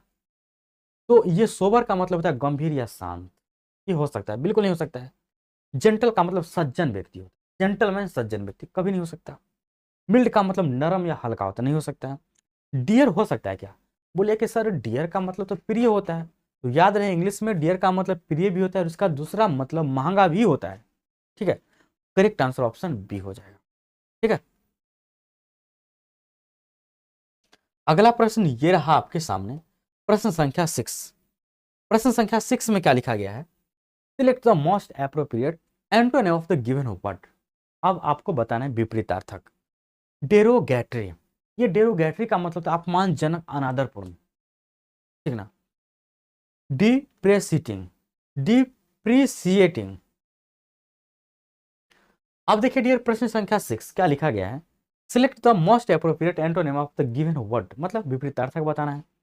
डेरोगेटरी का मतलब होता है अपमानजनक या अनादरपूर्ण। डेप्रिसिएटिंग, डेप्रिसिएटिंग का मतलब होता है गिरावट या मूल्य कम करना, या किसी में गिरावट हो गया या उसका मूल्य कम हो गया, मूल्य ह्रास हो गया, इसको हम बोलते हैं डिप्रिसिएटिंग। क्या ये हो सकता है? बिल्कुल नहीं हो सकता है। इंसल्टिंग, बिल्कुल हो जाएगा। अपमानजनक, अनादरपूर्ण, इसका तो मतलब अपमान होगा, इंसल्ट होगा, तो सही आंसर हो जाएगा ऑप्शन बी। बाकी कॉम्प्लीमेंट्री, सराहनीय या प्रशंसनीय नहीं हो सकता है। कॉम्प्लीमेंट्री का मतलब सराहनीय, प्रशंसनीय, और इसका दूसरा इंग्लिश एडमायर भी होता है प्रशंसनीय का। इंट्रिकेट, इंट्रिकेट का मतलब जटिल या पेचीदा, ये नहीं हो सकता है। करेक्ट आंसर हो जाएगा ऑप्शन बी। चलिए अगला प्रश्न पढ़िए, प्रश्न संख्या 7, और इसका आंसर आप खुद दीजिए क्योंकि हर चीज यहाँ पे दिया गया है। फॉल का मतलब होता है नियम का उल्लंघन करना या बेईमानी। अब नियम का उल्लंघन को हम बेईमानी बोल सकते हैं, क्यों? क्योंकि नियम होता है कोई चीज में, जैसे कि मान लीजिए दुकान का रूल है 1 kg के जगह पे आपको 1 kg ही देना है, यानी कि 1000 ग्राम ही देना है। लेकिन आप क्या कीजिएगा, नियम का उल्लंघन, 1 kg तो आप उधर चढ़ाइएगा, लेकिन उसको इस प्रकार से मतलब अंदर से खोखला कर दीजिएगा कि 800 ग्राम पूरेगा। तो नियम का आप उल्लंघन कर रहे हैं, तो बेईमानी कर रहे हैं कि नहीं कर रहे हैं? बिल्कुल कर रहे हैं। तो फॉल का मतलब नियम का उल्लंघन या बेईमानी। बताइए इसका आंसर क्या होगा? प्राउड हो सकता है? बिल्कुल नहीं हो सकता है। प्राउड का मतलब गर्व, घमंडी, कैसे होगा ये? विले, विले का मतलब नीच या घिनौना, नहीं हो सकता है। फेयर का मतलब गोरा या निष्पक्ष, और नेस्टी का मतलब बहुत खराब, बुरा या दुष्ट होगा। तो बताइए आंसर क्या हो सकता है? तो डियर आंसर इसका होगा फेयर। फेयर का मतलब गोरा तो होता ही है, लेकिन एक फेयर का, यही फेयर का मतलब निष्पक्ष, मतलब किसी के पक्ष में नहीं, जो उचित है वही करेंगे। करेक्ट आंसर हो जाएगा ऑप्शन सी। नेक्स्ट सवाल ये रहा आपके सामने, प्रश्न संख्या 8। नेटिव, नेटिव का मतलब होता है जहां पे आपका जन्म हुआ है। नेटिव विलेज, जन्म स्थान, जन्म वाला गांव, या मूलवासी बोलिए या देसी बोलिए उसको। इसका बताना है विपरीतार्थक। रूरल, ग्रामीण, क्या ग्रामीण हो सकता है? बिल्कुल नहीं हो सकता है। रस्टिक्स, देहाती हो सकता है? बिल्कुल नहीं हो सकता है। अर्बन हो सकता है? बिल्कुल नहीं हो सकता है। फॉरेन हो सकता है? बिल्कुल फॉरेन हो जाएगा। नेटिव मतलब जहाँ पे हम जन्म लिए, जैसे भारत में हम जन्म लिए तो यहाँ के लिए हम नेटिव हैं, लेकिन जब हम अमेरिका चल जाएंगे तो वहाँ के लिए हम क्या हो गए? फॉरगेनर। और यहाँ के लिए हम क्या हो गए? फॉरगेनर हो गए, कि हम विदेशी हो गए अब। तो करेक्ट आंसर हो जाएगा ऑप्शन सी। ये सब में कोई दिक्कत नहीं समझने में। चलिए अगला सवाल ये रहा आपके सामने, और ये प्रश्न में निर्देश क्या कहा गया है? Select the option that can be used as a one word substitute for the given group of words. One word substitute का मतलब हुआ अनेक शब्दों के लिए एक शब्द, जो हिंदी में होता है। वही बात है, लिखा गया है ये sudden rush of a large number of frightened people या एनिमल। इसका मतलब हुआ कि बहुत भारी संख्या में, बहुत भारी संख्या में डरा हुआ या भयभीत हुआ एक भीड़, आदमी का हो या जानवर का हो, उसको हम क्या बोल सकते हैं डियर? बहुत भारी संख्या में। क्या उसको हम बलि का बकरा बोल सकते हैं, यानी कि एस्केपे गॉड बोल सकते हैं? नहीं बोल सकते हैं। क्या उसको हम एस्टेम्पेड बोल सकते हैं, भगदड़? बिल्कुल। जब आदमी भयभीत हो जाता है, जैसे आप अपने घर में भयभीत या अपने टोला में भयभीत हो जाइएगा, मेरे टोला में बहुत बड़ा गुंडा आ रहा है, सबको मर्डर कर देगा, सब लोग भयभीत, जानवर को भी पता चलेगा, वो भी भयभीत हो जाएगा, क्या कीजिएगा आप? सभी लोग भाग जाइएगा, हम सभी लोग भाग जाएंगे। ये क्या हो गया डियर? भगदड़ हो गया। इसको हम बोलते हैं स्टैम्पेड यानी कि भगदड़। ल्यूनेसी नहीं बोल सकते, इसका मतलब पागलपन होता है। रिक्लूज नहीं बोल सकते, इसका मतलब सन्यासी होता है। तो सही आंसर स्टैम्पेड हो जाएगा। कोई दिक्कत नहीं सब समझने में। याद रखिएगा, ये sudden rush of a large number of frightened, frightened का मतलब होता है भयभीत, पीपल और एनिमल, यानी कि एक बहुत भारी संख्या में भयभीत जानवर या आदमी जब भाग रहा है उसको हम क्या बोलेंगे डियर? भगदड़ बोलेंगे, स्टैम्पेड। नेक्स्ट अगला प्रश्न ये रहा आपके सामने, one who lives his own country to settle in another. इसका मतलब हुआ कि जो one who lives his own country, मतलब अपना देश से, अपने कंट्री से छुट्टी ले लिया, छोड़ दिया, और वह जाके सेटल हो गया अनदर कंट्री में, अलग जाके बस गया, उसको हम क्या बोलेंगे? जैसे हम लोग भारत का है, हम लोग यहाँ के वासी हुए हैं। अब कोई अमेरिका से आकर यहाँ बस जाएगा, क्या वहाँ यहाँ के वो वासी कहलाएगा? नहीं, वह जो है यहाँ के प्रवासी कहलाएगा। तो फॉरगेनर नहीं बोल सकते उसको। फॉरगेनर का मतलब हुआ कि आया और गया, तब फॉरगेनर। अब साथ ही यहाँ बस गया तो विदेशी नहीं, ये प्रवासी हो गया। टूरिस्ट का मतलब पर्यटक, आने जाने वाला, घूमने वाला। नेटिव का मतलब मूलवासी, जो हम लोग हैं। इमिग्रांट का मतलब प्रवासी, जो कि ऑप्शन डी में दिया गया है। सही आंसर हो जाएगा ऑप्शन डी। कोई दिक्कत समझने में? ये सब आपके नोटबुक पे नोट होना चाहिए। अगला प्रश्न डियर ये रहा आपके सामने, प्रश्न संख्या 11। Select the most appropriate meaning of the given idioms या फ्रेज। जो लोकोक्ति या मुहावरा लिखा गया उसका अर्थ बताइए। ये लिखा गया फर्स्ट एंड फॉरमोस्ट, इसका मतलब होता है सबसे पहला। सबसे पहला इसमें कौन सा मीनिंग देगा, कौन सा ऑप्शन में? मोस्ट इंपॉर्टेंट एस्पेक्ट, इसका मतलब होता है सबसे महत्वपूर्ण पहलू। एस्पेक्ट का मतलब होता है पहलू। मोस्ट डिफिकल्ट टास्क, सबसे डिफिकल्ट का मतलब क्या होगा? डिफिकल्ट का मतलब बहुत भारी, टास्क का मतलब काम, बहुत भारी काम या बहुत कठिन काम। आफ्टर एवरीथिंग एल्स, इसका मतलब हुआ बाकी सभी चीज के बाद, या फार फ्रॉम द ट्रूथ, यानी कि सत्य से बहुत ज्यादा दूर। इसका सही आंसर क्या होगा जरा मुझे कमेंट करके बताइए। तो डियर इसका जो सही आंसर होगा, जो मोस्ट इंपॉर्टेंट एस्पेक्ट, सबसे पहले, इसका मतलब हुआ सबसे महत्वपूर्ण पहलू। कोई काम को अगर हम सबसे पहले कर रहे हैं, इसका मतलब वो सबसे महत्वपूर्ण पहलू है, अभी तो उसको हम पहले कर रहे हैं ना। तो इसका सही आंसर हो जाएगा dear option A. Most difficult task नहीं होगा, सबसे कठिन काम नहीं हो सकता है। आफ्टर एवरीथिंग एल्स, वहां की सब चीजों के बाद नहीं हो सकता है। और फार फ्रॉम द ट्रूथ, इसका मतलब हुआ कि सच्चाई से बहुत दूर, ये भी नहीं हो सकता है।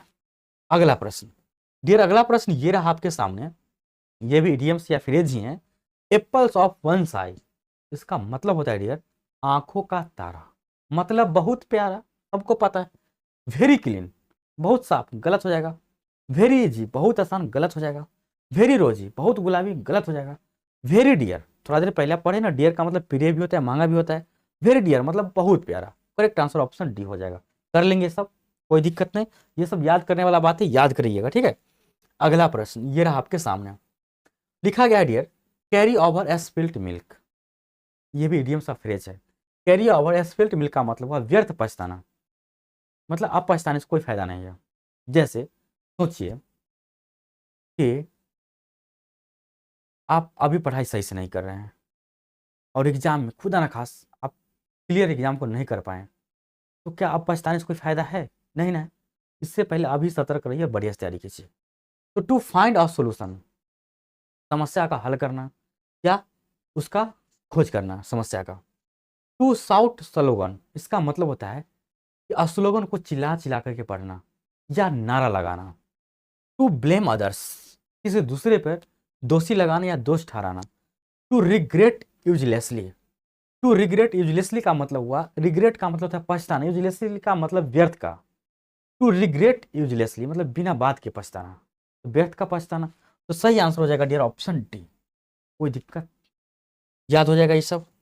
अब देखिए डियर प्रश्न संख्या 14, क्या लिखा गया इसका निर्देश। Select the incorrectly spelled word. यहाँ पे एक चीज गलत है, यहाँ पे निर्देश गलत लिखा गया है। इनकॉरेक्ट नहीं, करेक्ट आपको बताना है। यहाँ पे आपको बताना है कि कौन सा वर्ड जो है वह करेक्ट लिखा गया है, करेक्टली। ठीक है, तो ये सब मेंटेनेंस लिखा गया है। मेंटेनेंस का हिंदी होता है डियर रख रखाव। तो इसका आंसर आपको बताना है इंग्लिश में EHW बताना है आपको कि कौन सा मेंटेनेंस सही लिखा गया है। उसके बाद अंतिम प्रश्न 15वां प्रश्न देखिए, इसमें भी आपको करेक्ट बताना है। ये सब लिखा गया आर्गूमेंट, इसका मतलब होता है बहस करना, वाद विवाद करना, तर्क वितर्क करना। तो अंत वाला तो सब वाला, तो इसका आंसर हम बता देते हैं। इसमें जो आर्गूमेंट लिखा गया है वो ऑप्शन ए में सही लिखा गया, आर्गूमेंट। बाकी RG ये गलत है, आर्गीमेंट। आर्ग्यूमेंट लिखा गया, ये गलत हो जाएगा। आर्ग्यूमेंट ये भी गलत है। सही आंसर हो गया आर्गूमेंट, ऑप्शन ए हो गया। ठीक है ना, बहस, वाद विवाद, तर्क वितर्क, इसका हिंदी होता है। तो डियर यहाँ पूरे प्रश्न की समाप्ति होता है, मैथ्स का भी, हिंदी का भी और इंग्लिश का भी। सेशन अच्छा लगा है तो प्लीज सेशन को लाइक कीजिए, वीडियो को आगे शेयर कीजिए, और चैनल पे आप नए हैं तो सब्सक्राइब भी कीजिए इसको।